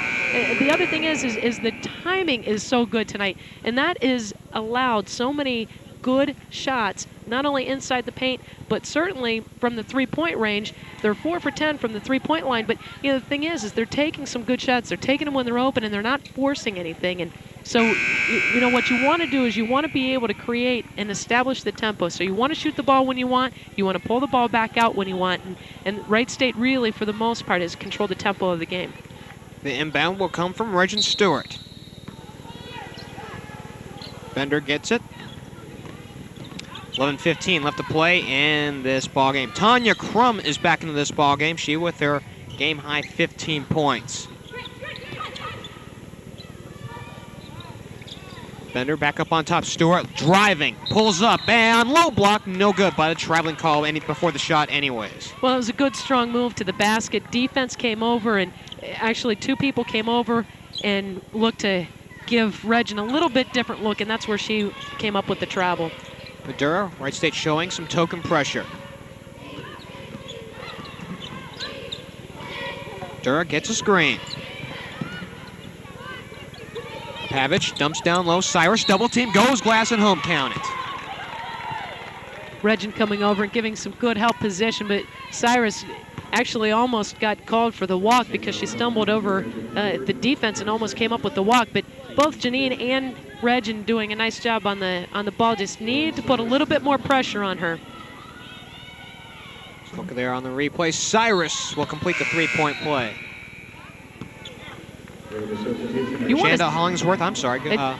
You want to sandwich the defense and not allow them to get out of the trap. And so as you come across, you want to time it so that you get there just as they receive the ball, because when they go to make their move, they go to turn, the defense is right there in their face. Shanda Hollingsworth and Lenora Combs back into this ball game. They are joined by Kelly Waters, Amber Williams, and Reggen Stewart. 1-point lead for Wright State.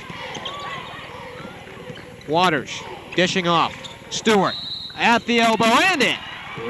Tell you why Reggen Stewart finished on that shot is because as she came off that dribble, she came across so hard and she knew that she was going to be contested that she went up very strong. Sometimes when you come off those moves and you don't have your concentration, or you're thinking about the defense too much, or when you go to pull up, you need to know that you're going to score and you're going to finish. But sometimes if you're a little hesitant in that, or you question your move a little bit, you're a little soft on your shot, so you're not able to get the 3-point play. In and out. Loose ball goes to Pavich. Dura out of control. Will hold stationary dribble on the near wing. Williams on her. Goes for Crum. Low block. Turnaround J. Misses. And loose ball goes to Stewart. Well, Kelly Waters doing a nice job of putting Crum a little bit out of her range on that hook shot. foul underneath. Crum would try to rebound the ball, and a foul. Reggen Stewart was trying to go coast to coast, and the foul goes to Combs. That's her second, and the team's sixth. Well, that's why Kelly Waters really is such a spark off the bench, because, you know, we had talked early on that she's so active inside, and that's where she got Crum away from where she's comfortable. It pushed her out a little bit, and, you know, Crum looking to do a little hook, and when you push her out, you give her something else to think about. Double team on Crum and a foul.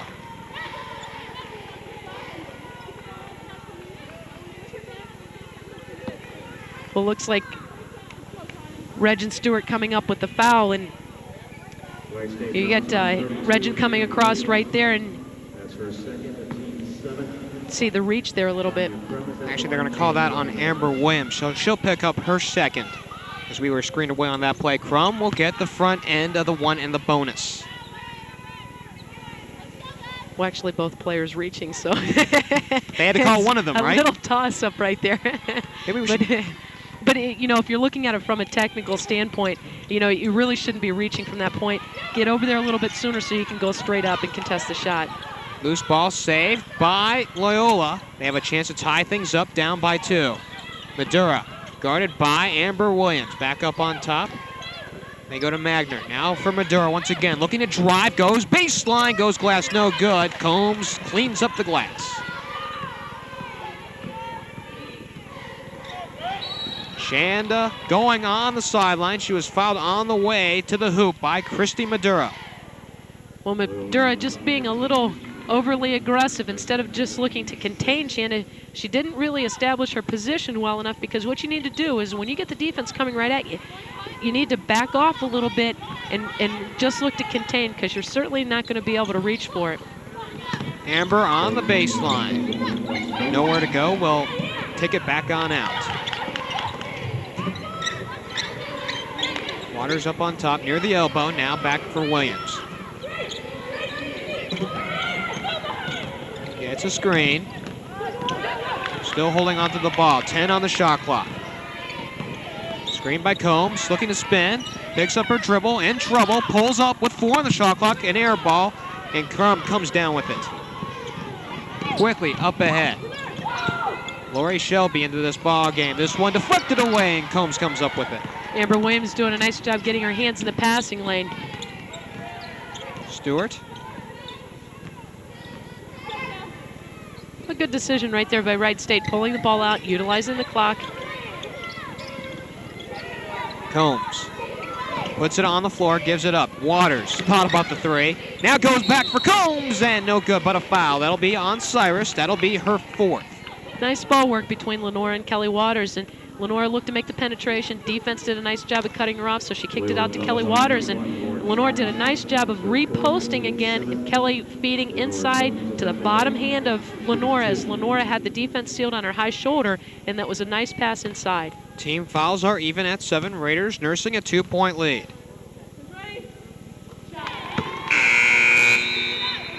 Wholesale substitutions for both teams.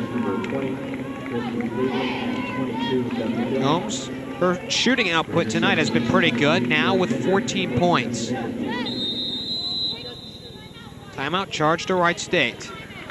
So we keep things right here. 8:25 remaining in this ball game. It looks like in the last couple of offensive possessions, they're starting to milk the clock a little bit, wanting to get down to 10 and under. Is that a wise move with 8 and change left to go? Well, yeah, you certainly don't want to stall by any means, and obviously when you have a 30-second clock, you can't stall. But, you know, at the same time, you actually want to control the tempo of the floor. So if you don't have a good look inside, just bring the ball back out. And with that, 8:25 left to go. We'll take it to break, and we'll be back in just a moment.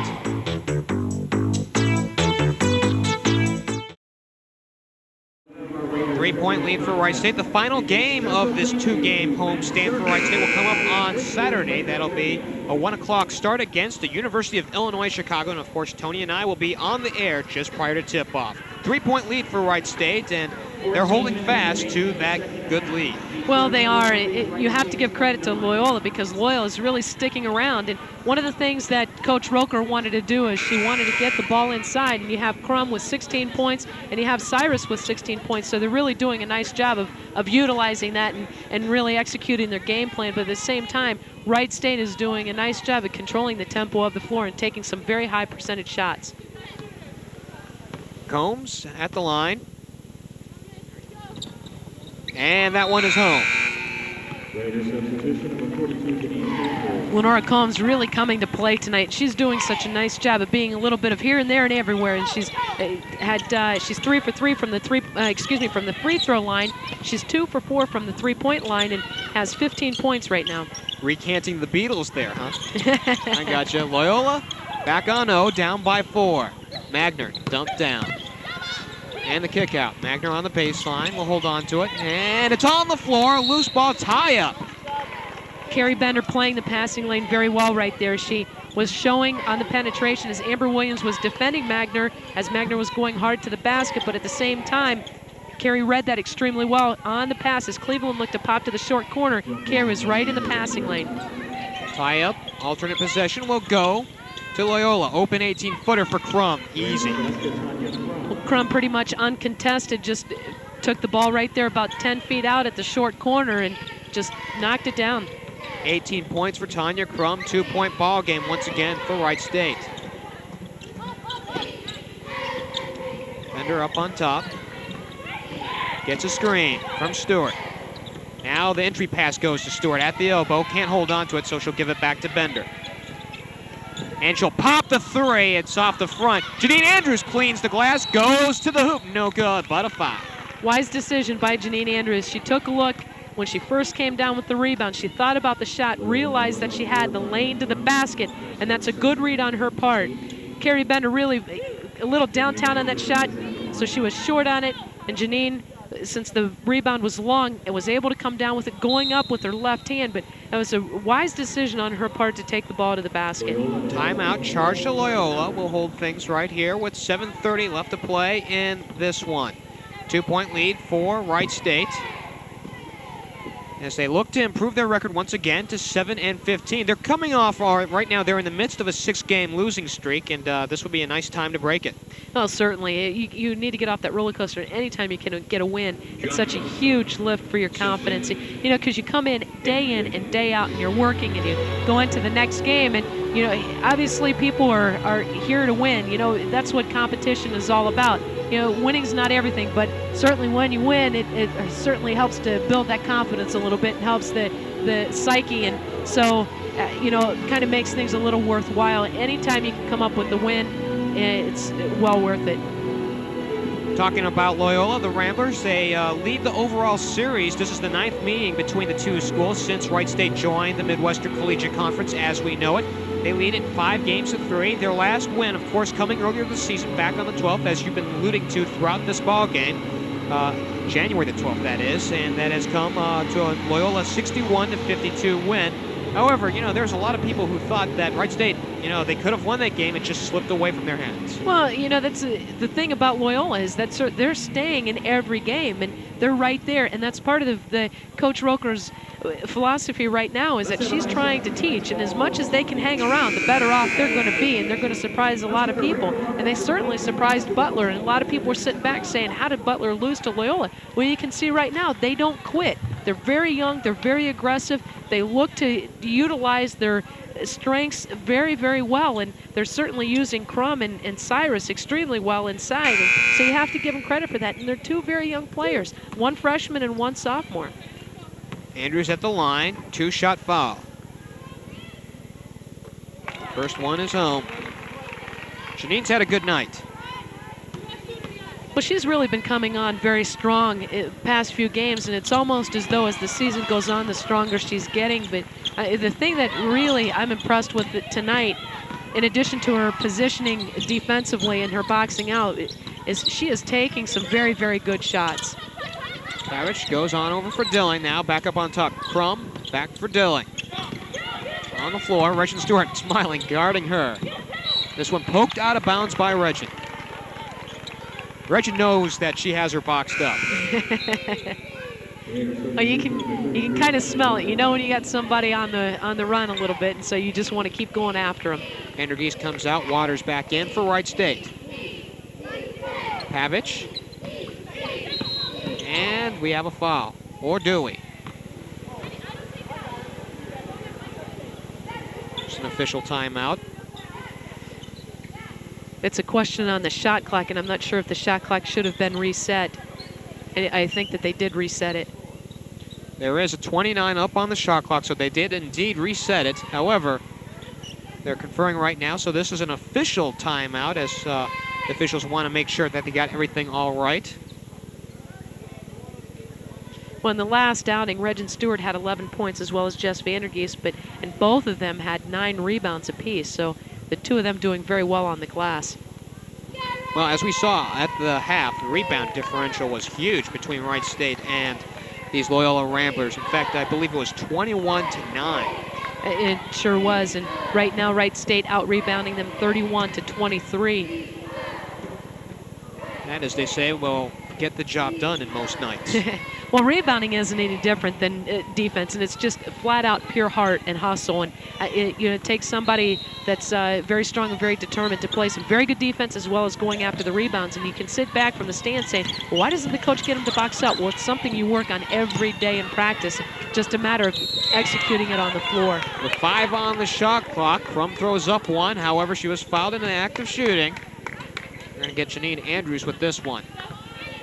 Well, there's 2 ways the ball gets inside, and one is you need to have a little bit more pressure on the ball, and anytime you can freely look to pass the ball inside. Amber Williams was a little late getting there on contesting that pass inside, and Janine was behind Crum, and you need to get on a shoulder with Crum to try and eliminate her mobility inside. Work off the front. Crum, of course, a second-team preseason All-MCC pick. Boy, she's really showing her colors tonight. Well, she's just really giving this team some nice stability, and the thing is she's so versatile that you have to really defend her honestly because she's very capable of shooting from the three-point line as well as some great moves inside. And as soon as I say that, she misses both her free throws.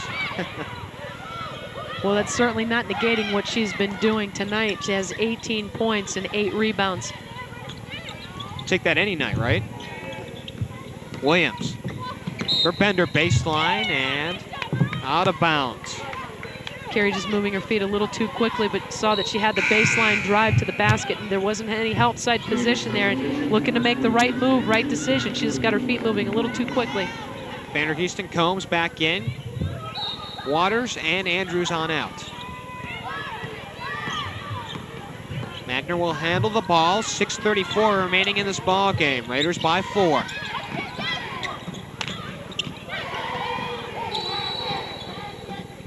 Pushing foul away from the ball. Looks like the foul's going to go against Reggen Stewart. I couldn't quite see where the official called the foul in. Yeah, Reggen was really giving Pavich a hard time on the backside and not allowing her to get to the ball. Pavich, in fact, ended up on the floor, so she'll head to the line. One-on-one opportunity, and she'll get the bonus opportunity.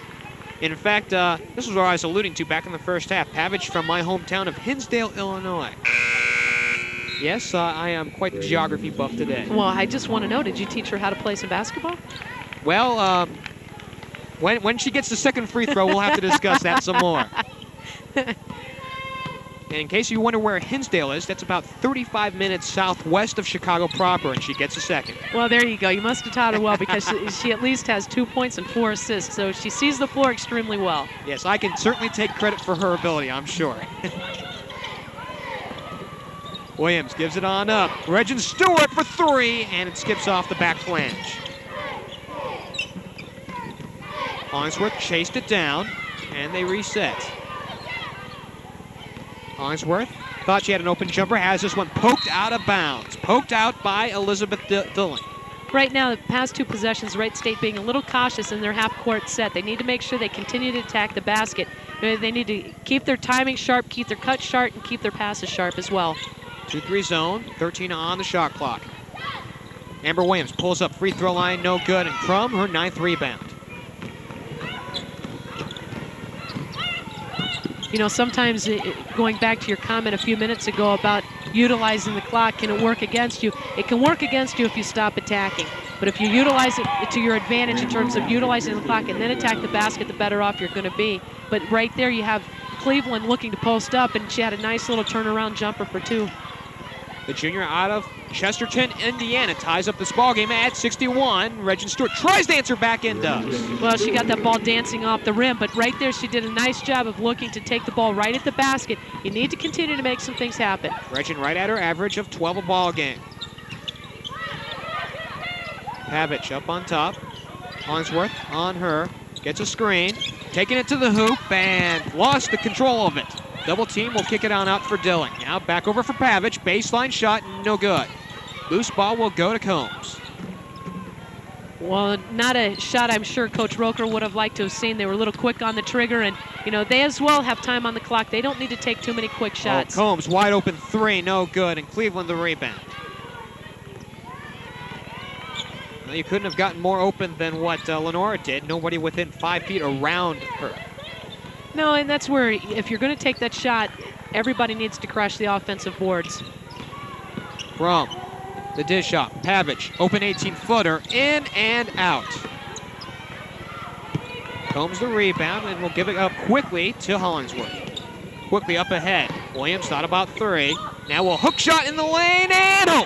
Count it. That was a good take to the basket by Amber Williams, and she was able to get the foul drawn on Crum. And right now, Loyola having a little bit of a problem with their wind. And Magner's coming off the floor, and I think she got hurt a little bit. And Crum, she is either hurt or winded a little bit, and she was asking for a sub. And that's where if Wright State can keep pushing the ball up the floor, it's certainly going to be to their advantage. Kelly Waters will check on into this ball game for Wright State. Jess Vandergeest will have a seat. And, you know, and she's done remarkably well, considering that she's been playing with 4 fouls since about a minute into the second half. Well, yeah, she's just such a player, and you know, we talk about it all the time about the leadership that she gives. But the other thing that I really like seeing tonight is the fact that there are a lot of other people stepping up, and the maturity level from this team is only going to carry over to next year. Madura stuck up on top, and will give it up. Pavich. Madura now on over for Cyrus to kick out. Pavich now back for Cyrus. High low. Combs on her, goes into the paint, throws up one, no good. Nice defensive possession there by Wright State, and Reggen Stewart coming up with the weak side rebound. Williams thought about 3, 2-3 zone defense. This one poked away by Dilling. Taking it up now, going into the paint, and no good, but a foul. Well, that's where she's so effective coming down the floor, had the ball in her right hand, and was able to make a nice little crossover and still go strong to the basket. And you can see her just pushing the ball up the floor, and Reggen just kind of overruns the ball a little bit, and she comes right back strong to the basket.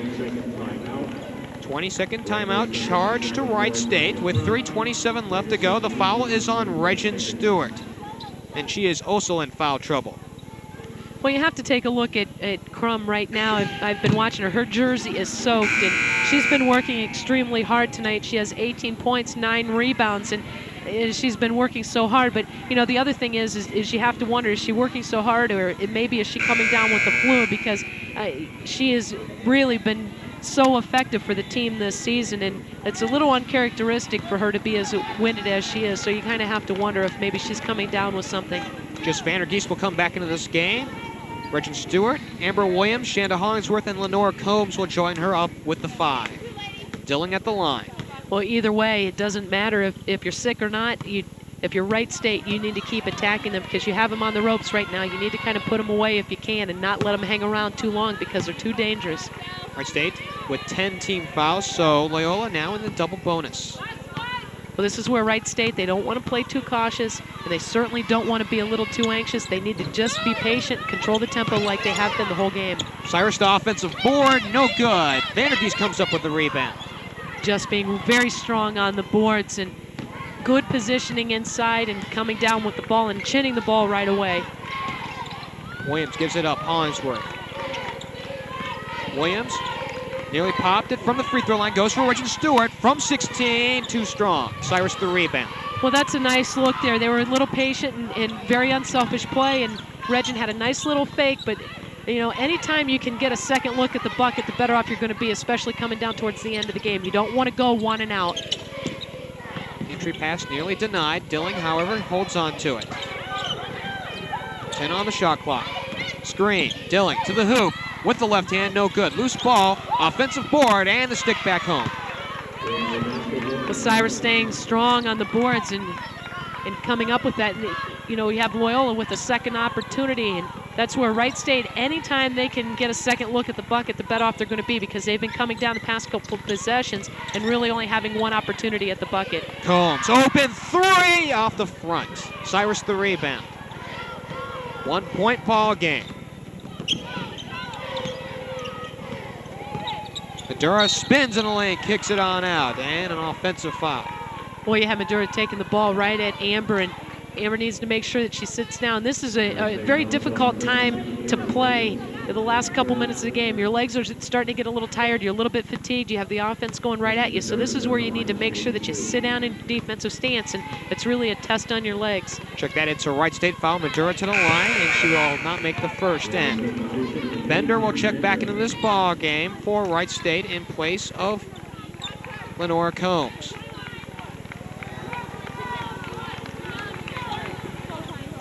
Wright State with Carrie Bender with 3 fouls, and Shanna Hollingsworth with 3, and you have Amber Williams with 3, but you have Reggen Stewart with 4 and Jess Vandergeest with 4. So Wright State needs to be careful the last 2 minutes. Tie ball game, 2:03 remaining.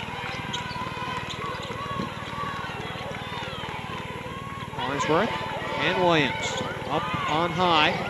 Williams at the elbow will have to give it on up for Hollingsworth.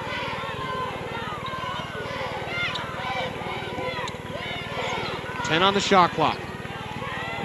Gets a screen, picks it on up, goes for Vandergeest at the elbow, no good. Rebound to Dilling. Pavich, Whippy up ahead. And a whistle away from the ball, a timeout. Charge to Loyola, and with that, we'll take a break right here with a $1:30 left to go in this one, tied at 65.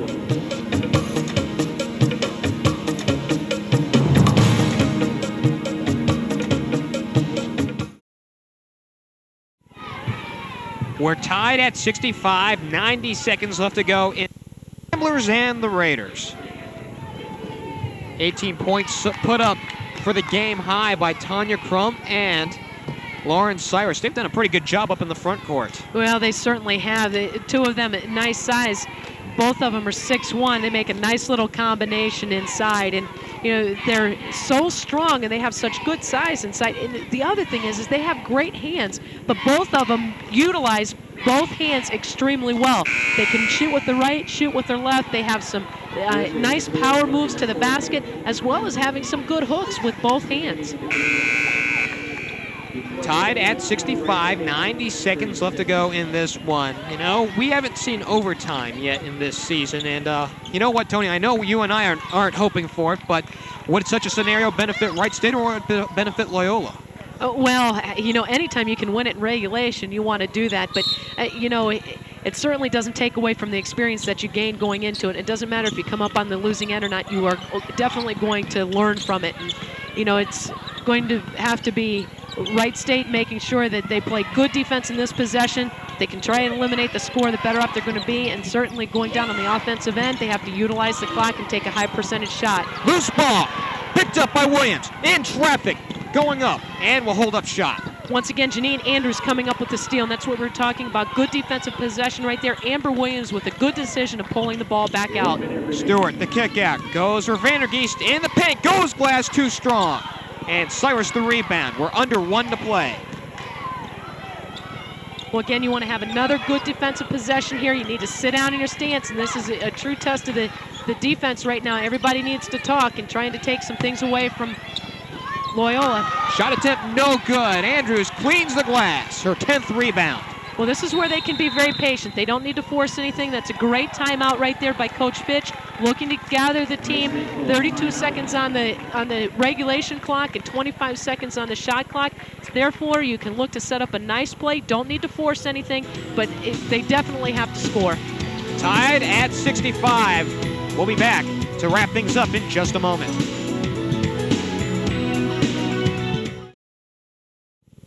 Wright State with the ball, tied at 65 and hoping to wrap this ball game up here with 32.5 seconds left to go in this one. Well, the thing is, Wright State definitely needs to score. And I say that from the standpoint that at that point, then you put the pressure on Loyola. If not, if you don't score, then what happens then is Loyola can really come down the floor. They don't need to force anything, so they have the opportunity to take the shot anytime they want it. If they score, obviously, it really puts a lot of pressure on Wright State to have to push the ball up the floor, and then they're going to have to rush to take a shot. But right now, if they can get a high percentage shot and either get a shot from the floor or go to the free throw line, it's going to be definitely to their advantage. Williams on over for Vandergeest. 14 on the shot clock. Stewart up on top. Looking for the double screen, gives back for Williams. 5 on the shot clock. She goes glass, no good. Crum the rebound. Looking to win this one. Madura quickly up ahead. Dilling to the hoop. Scoop shot, no good. Shanda Hollingsworth gets the rebound. And we'll hold up shop and we will head to overtime. And with that, we will head to break. It's the end of regulation. And the Raiders and the Ramblers tied at 65. We'll be back with the overtime session in just a moment. 65 all at the end of regulation. Of course, we didn't get a chance to really mention it, but Amber Williams shaken up on the near baseline. She will head on over to the bench. It looks like she's favoring one of her legs.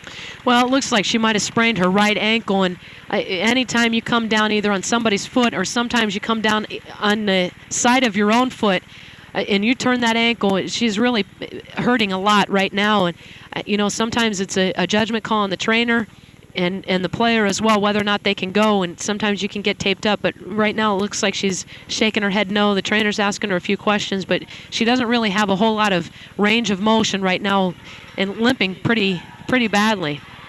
Amber leaving this ball game right this second with 10 points on the evening. Well, we do head into overtime for the first time, and maybe I shouldn't have jinxed us here with 90 seconds left to go. Well, you caught it, Geoff, but that's okay. You need to put yourself in those situations, and both teams, for being fairly inexperienced, you can't say enough for experience, and both teams playing very well, looking to take some good shots at the end of the game, not able to finish. But you also have to credit the defense. The defense buckled down. You can see them sitting down in their stance and really looking to take the ball at the bucket, but not able to finish. And that goes for both teams. First overtime session this year for Wright State. And we'll get another tip-off at the center Wolf. John Whitson waiting. And it'll be Janine Andrews up there, along with Tanya Crum. Well, it looks like Amber Williams is definitely out of the game. They're looking to take her shoe off right now and put some ice on it. Wright State in possession. On the outset, Reggen Stewart back up on top. Hollingsworth now, Carrie Bender.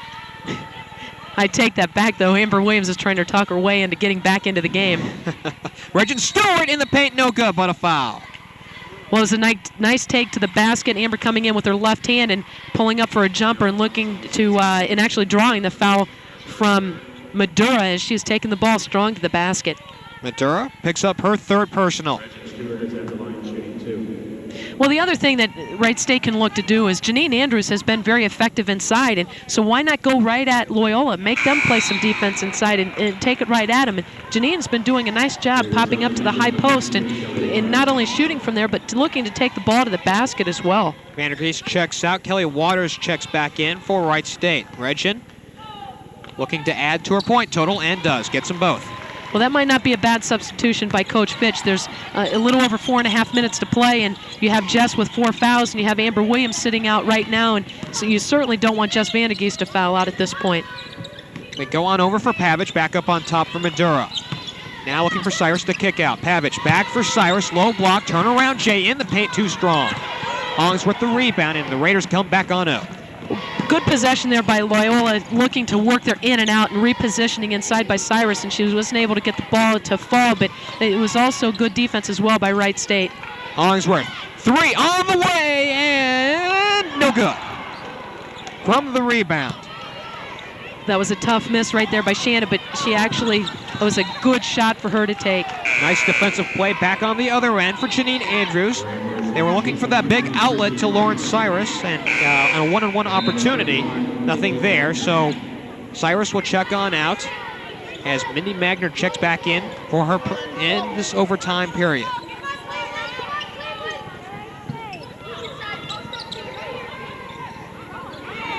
They go with Christy Cleveland out on the baseline, goes glass and home. Well, Cleveland taking Andrews right to the basket, but the other thing is you have to make sure that you have that help side defense. The help side defense really needs to be head to rim so that you eliminate the drive to the basket. You have good help side position there looking to take the charge, or at least looking to take the penetration away. Give the offense something else to look at. Andrews, cross court, Bender, thought about the three. 10 on the shot clock. Has it picked away. They go with Pavich to the hoop, goes strong to the glass and home.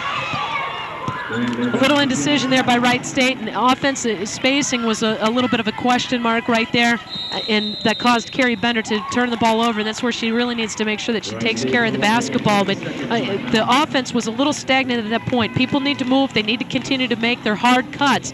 You have Loyola right now that confidence is building a little bit, and they're starting to gain a little bit of momentum, and that's where Wright State, they can't play not to lose. You need to continue to attack, and you want to keep Loyola from getting their momentum, getting their speed, and look to take some things away from them. Ramblers own a 2-point lead at 69-67. Wright State took a 20-second timeout as Amber Williams will check back into this ball game for Wright State. So that ankle sprain or whatever it was that was really aching her, I think it was more of the shock than it was the actual injury that sidelined her for just that minute. Well, sometimes you feel that initial turn, and it really does give you a little bit of a shock, like you said.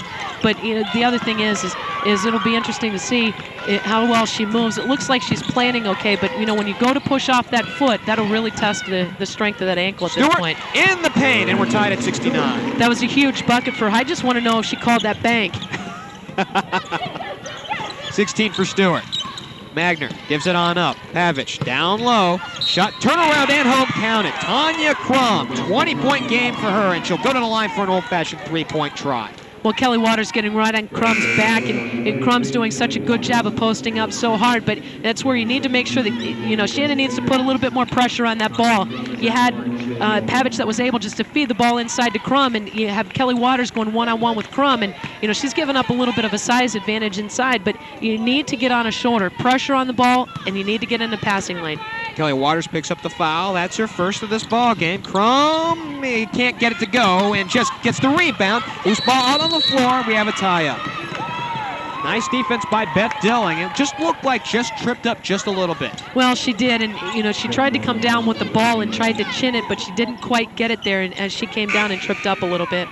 Pavich will get to inbound. Loyola up by 2.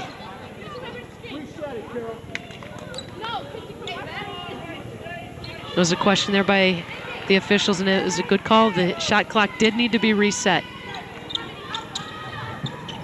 The inbound to Cleveland, and poked away. Wright State back on 0. Hollingsworth outlets ahead. Stewart, the kickback. Now they go for Amber Williams on the far wing. Reggen in the paint. And in. A nice penetration by Reggen Stewart, and that's where he heads up play by her, and she's being very assertive right now and taking over a leadership role, and that's what you need. Nobody picked her up going down the lane, and she did a nice job pulling up for a jumper. Magner calling out the shots and an illegal pick. Crum will pick up her third personal of this ball game. And that's where you had Tiny Crum coming over looking to set the pick, but she didn't actually get her feet set. But you certainly have to look at Crum right now, coming up with a double-double, 20 points and 11 rebounds. Lauren Cyrus will come back into this ball game for Loyola. Actually, she'll be held up shop. You know what? It's a pretty obvious illegal pick when I can pick it up. No, Geoff, I thought you were just quick on that one. Amber Williams to the line. And she unbreaks the tie. Now Cyrus will come on in, and Christy Cleveland will check on out. Wright State doing pretty well from the line. They're, at this point, 22 for 27 and 82%. Gets them both. Amber's really done a good job from the line after really not shooting very well in the first half. She's really picked it up. Well, she came in ready to play tonight and looking to be assertive. She wasn't connecting too well in the first half, but she's really started to pick up her game a little bit more in terms of connecting on her shots. Timeout charged to Loyola. Well, the other thing is where Amber's been so effective is from the free throw line. She's 8 for 11 from the line, but that's where you're talking about being assertive. When you're attacking the basket and you're going hard at the defense, you're going to be able to draw the fouls. I believe, if I got this correct, Amber has also made her last 6 in a row from the charity stripe, and that's really helped down the stretch. Well, it certainly has. You hear it all the time. Free throws wins games, and they can make or break you. And when you get put to the line, you have to make the points count and certainly put the pressure on the other team. Both teams really starting to slow up in their shooting. Wright State shooting 40.5%, whereas Loyola now up to about 44%. The inbound will come from Dilling. Wright State by 2. $1:50 left to play in this one. Magner on over for Dilling. The kick out. Pavich. The dump down and a foul. I was just looking inside it. I was little concerned of the fact that they were going to call that foul on Jess. The little rough post play going on inside, just really looking to hold her position inside, but making a little too much contact with the offense, and unfortunately Jess picked up her 5th foul. Jess will exit this ball game with 8 points and 5 rebounds. Well, considering that she picked up her 4th just over into the first minute of the second half, they did very well to keep her in the ball game this long. Carrie Bender will come on in and take her place. Well, it's a combination of two things. The coaching staff making sure that they time it right and pulling her in and out of the game and utilizing her at the right time. And the other part of that is that she has been very smart in her play as well. $1:42 remaining on the clock. Crum to the line. Crum's had a nice game. 20 points for her. Only 3 of 9, however, from the charity stripe this evening, but she'll get the first.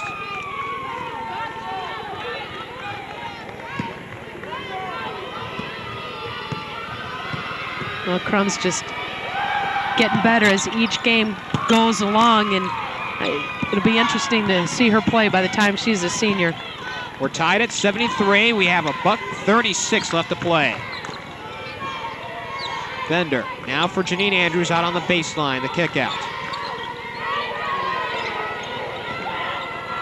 Looking at the 3, goes for Andrews once again. Guarded by Cyrus, puts it on the floor, 1 bounce pass, goes to Amber Williams, goes glass and home. Well, that was an excellent read by Amber Williams. She had a good hard cut to the basket. Janine Andrews fed her the ball, but the other thing is she was so strong and explosive coming off that move that she was able to cut right around the defense. As well, Reggen Stewart had a nice little screen. That was a very sneaky move. Crum, they go high-low and taken away, but a foul.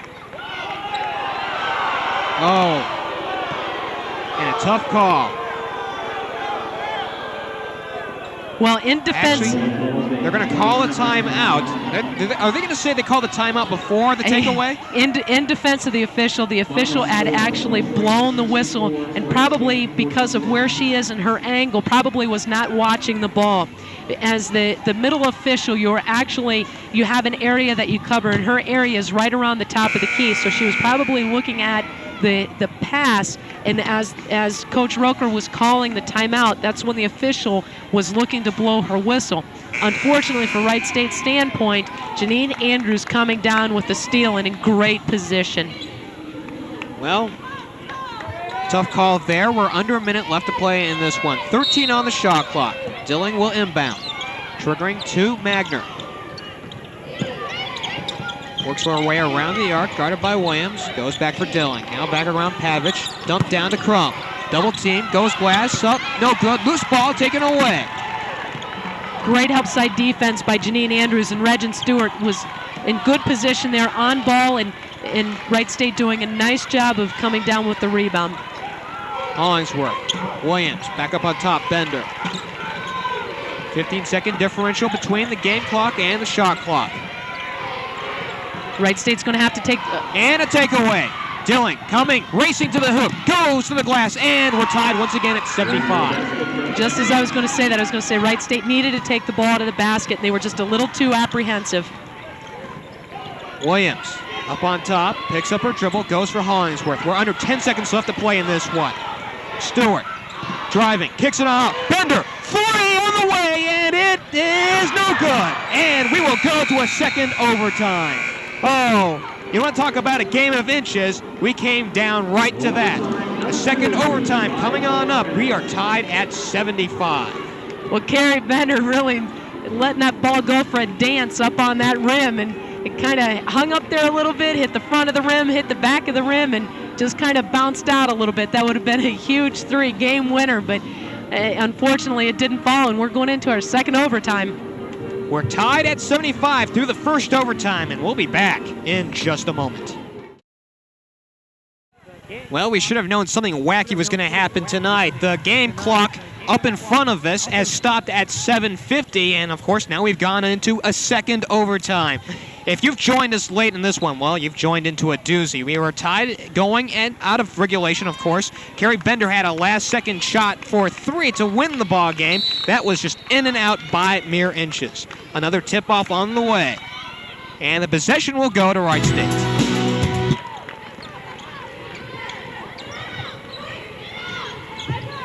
Well, this is where Wright State, they really need to make sure that, especially Shanna, she needs to make sure that she's calling out that offense. They need to continue to attack the defense, put the pressure on them, be strong in their moves.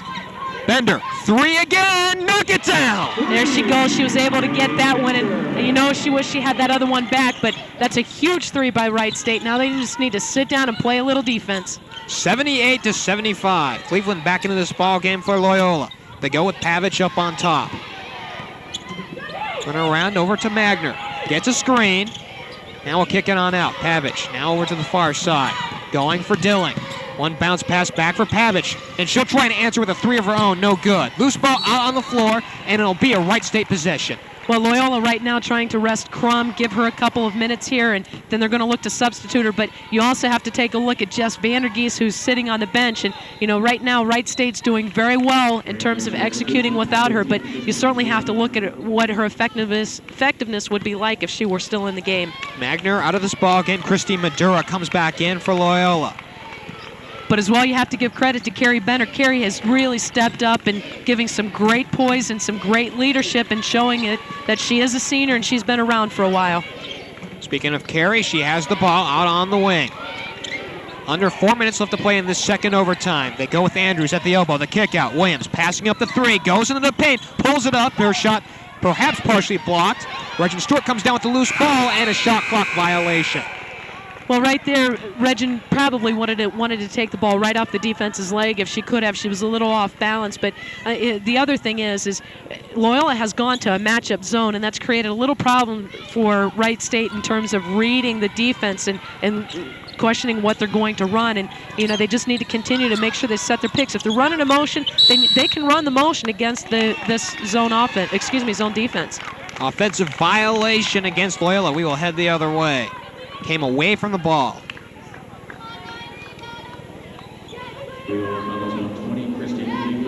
Christy Cleveland trying to post up down low. A little too much pushing going on. She picks up her second.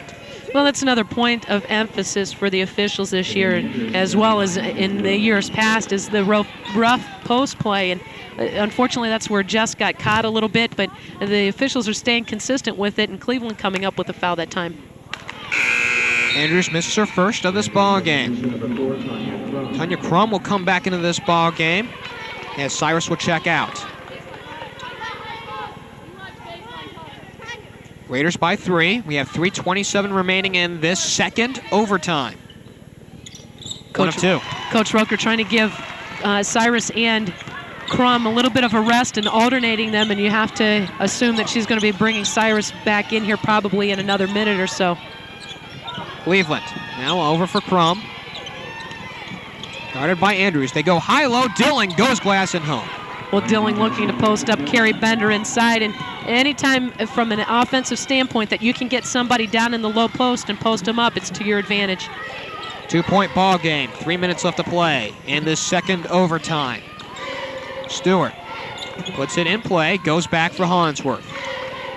You know, that's why it's so difficult. You get one of those guards down there and having to play some post defense, they're not used to it, so post them up, and that's a smart move by Loyola. Williams with 4 on the shot clock. In the lane, throws up a prayer, it's off the front of the rim, no good! Stick back by Andrews, no good. Loose ball out on the floor, and we'll see who it goes to. It'll be a Wright State possession. Well, right there, it was a good effort from Wright State, not quitting because they heard the buzzer. Janine Andrews staying with it, just not able to get the ball to fall, and just seemed to be a little hesitant in her shot. Although, I must say, it looked as though she was a little off balance, so she wasn't quite sure to put the ball back up, and that's where you want to gain control, but at the same time, you need to make sure that you don't come down with the ball and put the ball down where the guards can get it. Timeout charged to Wright State. We have 2:35 remaining in this second overtime. Raiders by 2. It has been quite an exhibition here at the Nutter Center tonight. Well, you have to take a look at the turnovers. Wright State with 20 turnovers and Loyola with 18 turnovers. Really, for the most part, going into a double overtime, both teams taking care of the ball fairly well. The game high belongs to Tanya Crum. She is 8 of 11 from the field. Oddly enough, only 5 of 11 from the charity stripe. She has 22 points. Wright State has 4 players in double figures, led by Lenora Combs in her 15. Well, you have to take a look at Crum from the standpoint that she's 5 for 11, missing 6 free throws. Well, you go back to regulation towards the end of the second half, and you could tell she was very winded. And so, again, if it's because she was just being tired or if she's coming down with the flu, when you go to the free throw line, your legs become so important, and so she seems to be a little off on that. The reason why she's been so effective inside is because she's taking shots that are about 4 feet from the bucket, and so you really don't need your legs as much other than to make a strong move to the basket. Andrews will inbound.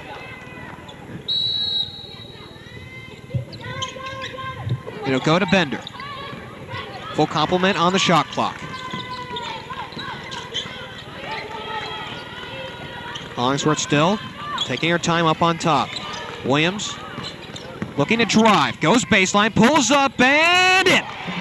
Another one that kind of danced on the rim a little bit, but Williams going strong to that right baseline and pulling up for a jumper where she's been so effective tonight. And a walking violation on Madura. Well, good defense right there, and Madura picking up her dribble a little bit too soon, but you have to give credit to the defense. Defense really giving Madura something else to look at, and that's where she was able to, I shouldn't say able, but she did come up with a double dribble.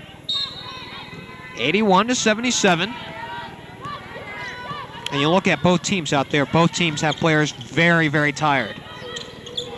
Amber looked in our direction and she just looked like she was gassed.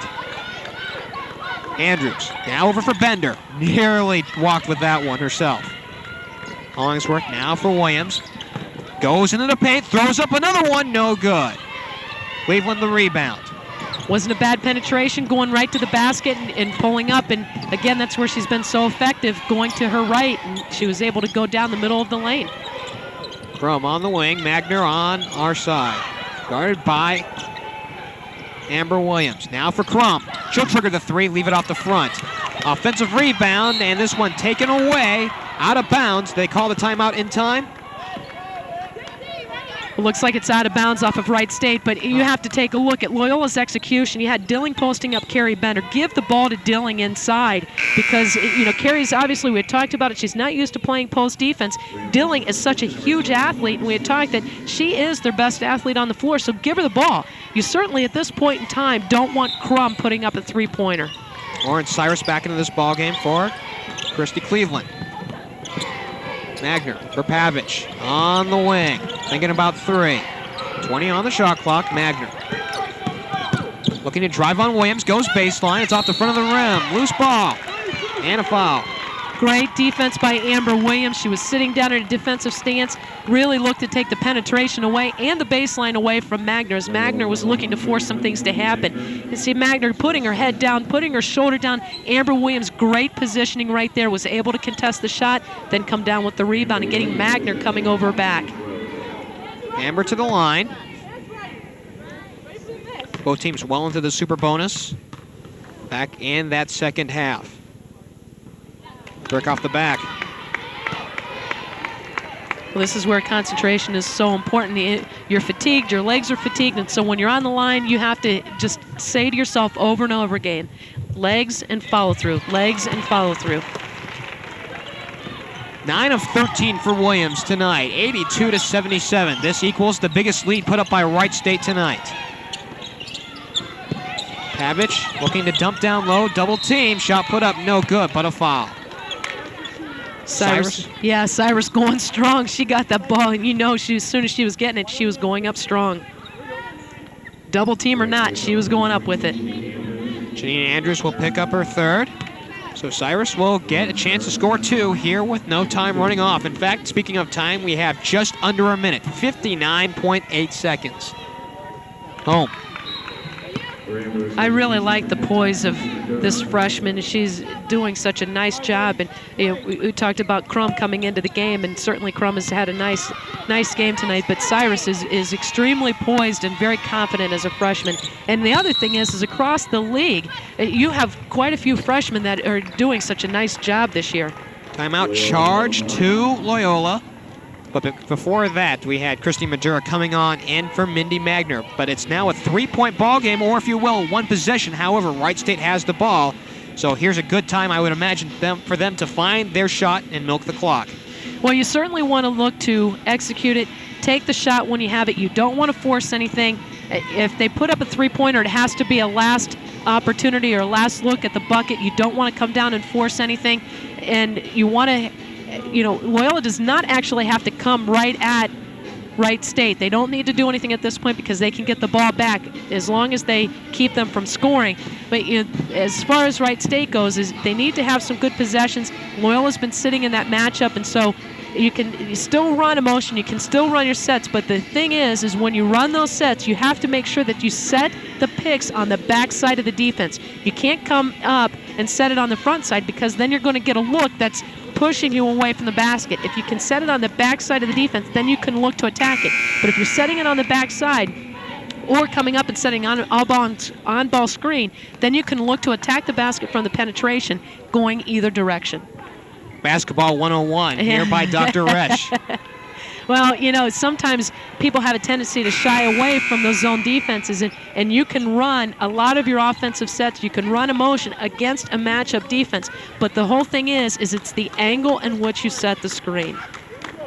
The inbound will come from Janine Andrews. Full court pressure being put on by the Ramblers. It'll go to Amber Williams. As Andrews falls down, going ahead for Reggen Stewart. Reggen with a double-double tonight, 18 points, 10 boards. Nice press offense right there by Wright State. 1 bounce pass goes to Reggen Stewart. However, a reach and foul, that'll be on Beth Dilling. Reggen Stewart posting up very hard, and Dilling doing a nice job inside, but the only thing is just being a little too overly aggressive. Give credit to the officials. They're staying consistent in how they're calling the game, and Dilling just pushing her a little bit too much. And unfortunately for Loyola, that's her 5th foul. Dilling will foul out of this ballgame, exiting with 15 points. So a fine effort for her tonight. Coach Lisa Fitch bringing her troops on over, wants to talk a little strategy down the stretch. 42.7 seconds left to go in this one, this second overtime. Like I said, if you just joined us, you've been missing a doozy. Both teams going hard at it and executing extremely well going down the stretch. Reggen at the line, as mentioned before, 18 points. She's 4 of 6 from the charity stripe tonight. And that's good. Good concentration right there. She had a good rhythm on her shot. Used her legs extremely well, and then you just need to have a good follow through and finish it off. Home 2. Solidly a 2-possession ball game. Solidly, that's exactly right. The ball barely hit the front of that rim, and it was pretty much nothing but net. 5-point lead. Crum thought about the 3. Stepping inside now from 18. No good. This one out of bounds, and it'll be a Wright State possession. No! They're going to say it's a Loyola possession. Last touched by Reggen Stewart, we're guessing. I think the officials just want to keep the crowd on their toes. We're guessing. Keep them here in the stands. Well, take a look at that one again. Judge for yourself at home. I don't know. I played the fifth on that one. Sure do. 5-point lead. 27.1 seconds left to go in this one. And of course, the Ramblers looking on out because they have an opportunity to score here and maybe perhaps either play really tough defense or get a foul and get back on offense. Well, that's exactly right. But again, you have to go back to Crum's three-pointer right there. They had time on the clock, and you certainly, at this point in time of the game, as tired as you are and as tired as she is, again, we talked about her somewhat lack of execution from the free throw line, only 5 for 11, which is a little uncharacteristic for her because usually she's shooting 70% from the free throw line. She's a little fatigued tonight, so a three-pointer is not a high percentage shot for her at this point. Early on in the game, which she was shooting, yeah, that's one thing, but when you're in your double overtime, you don't have your legs, give the ball to somebody who does, or put yourself inside where you've been most effective through the game. Speaking of Toni Crum, she has 22 points. That is the game high. Answering back on the other side, Reggen Stewart leading 4 players in double figures for Wright State. She has a double-double, 20 points and 10 boards. Madura still looking around, And we'll go back up on top. Johnson triggering 3, skips off the front. Stick back attempt, no good. Ball's on the floor, loose ball. Shanda Hollingsworth comes up with it, and she'll head to the line. But that's a good job by Wright State. Good defensive possession. Loyola had to put up a 3. They needed it. And Wright State being aggressive on the boards and coming down with the rebound. Toni Crum will pick up her 4th, and this is a perfect time to ice the ball game for Wright State. Shanda Hollingsworth will head to the line, where she is a 78.5% shooter from the charity stripe this year. Her first free throw opportunity. Well, you certainly have to credit Shanda tonight. She's really a gamer, and not having practiced the past 2 days and not feeling very well at all with the flu. And you come into tonight, she's going to be very fatigued tomorrow. But well, with 2 throws here, Shanda has an opportunity to put this one on ice, and she'll get the first. Yeah, she's just been doing a nice job of leading at the point, and she has 4 rebounds and 5 points. Little under her average, but she's doing such a nice job and has done such a nice job at controlling the tempo of the floor. Rick off the next one. However, the possession will be to Loyola on the loose ball. 15 seconds left to play. Madura gets a screen. Looking around, still looking around. We'll give it on up. Shot attempt for 3, off glass and in for the 3 for Tara Babbage. And with 3.4 seconds remaining in this one, a foul coming. Wow, I thought you were supposed to call those. She's saying she did. But, you know, you still have to take a look. Wright State needs to put these 2 free throws in. Definitely one of them, because the other thing is you have Loyola that can kick the ball right at the sideline. If they can get a good look at the basket, anything can happen. Hollingsworth, 1 of 2 the last time at the charity stripe just a couple of seconds ago, and in. And that may have sealed the deal for Wright State. That's a huge free throw for Wright State. And actually, at this point, after she knocks this one down, they can just look to back off and not even look to contest any shots. Home. 5-point lead. This one pretty much over. Madura throwing up a 3 at the buzzer. That one no good, and this game has come to a close in double overtime. Wright State victorious, breaking a 6-game losing streak. They beat the Loyola Ramblers 87-82. And with that, Toni and I will be back to wrap things up here at the Nutter Center. We'll be back in just a moment.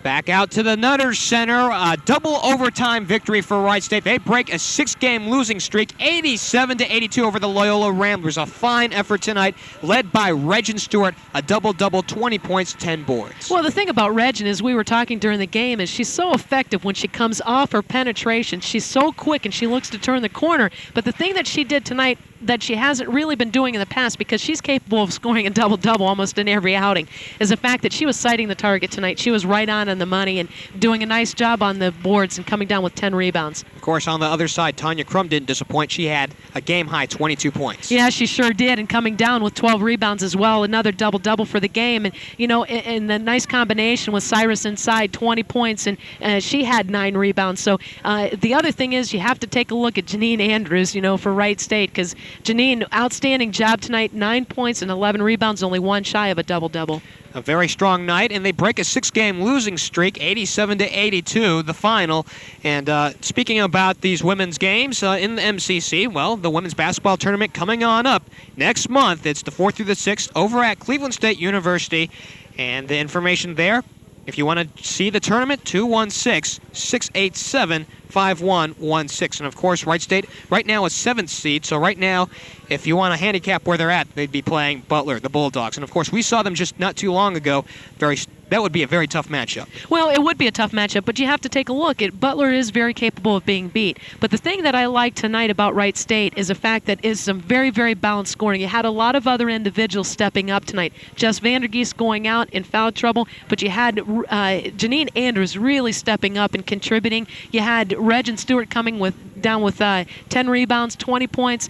Amber Williams, 17 points, well above her average, and doing such a nice job of leading at the point position, giving some great leadership, looking to take the penetration, take the ball to the basket. But as well, the thing is what makes a good point guard is when you can sit out there and you can call the offense and you can control the tempo of the game. Once again, your final score in double overtime. Wright State victorious, 87-82. Things go out to our entire Media One crew. They were directed tonight by Dave Wynn. We'll see you Saturday afternoon, a 1 o'clock start against the University of Illinois Chicago. So for Toni Roesch, I'm Geoff Kim saying so long from Dayton. Good night.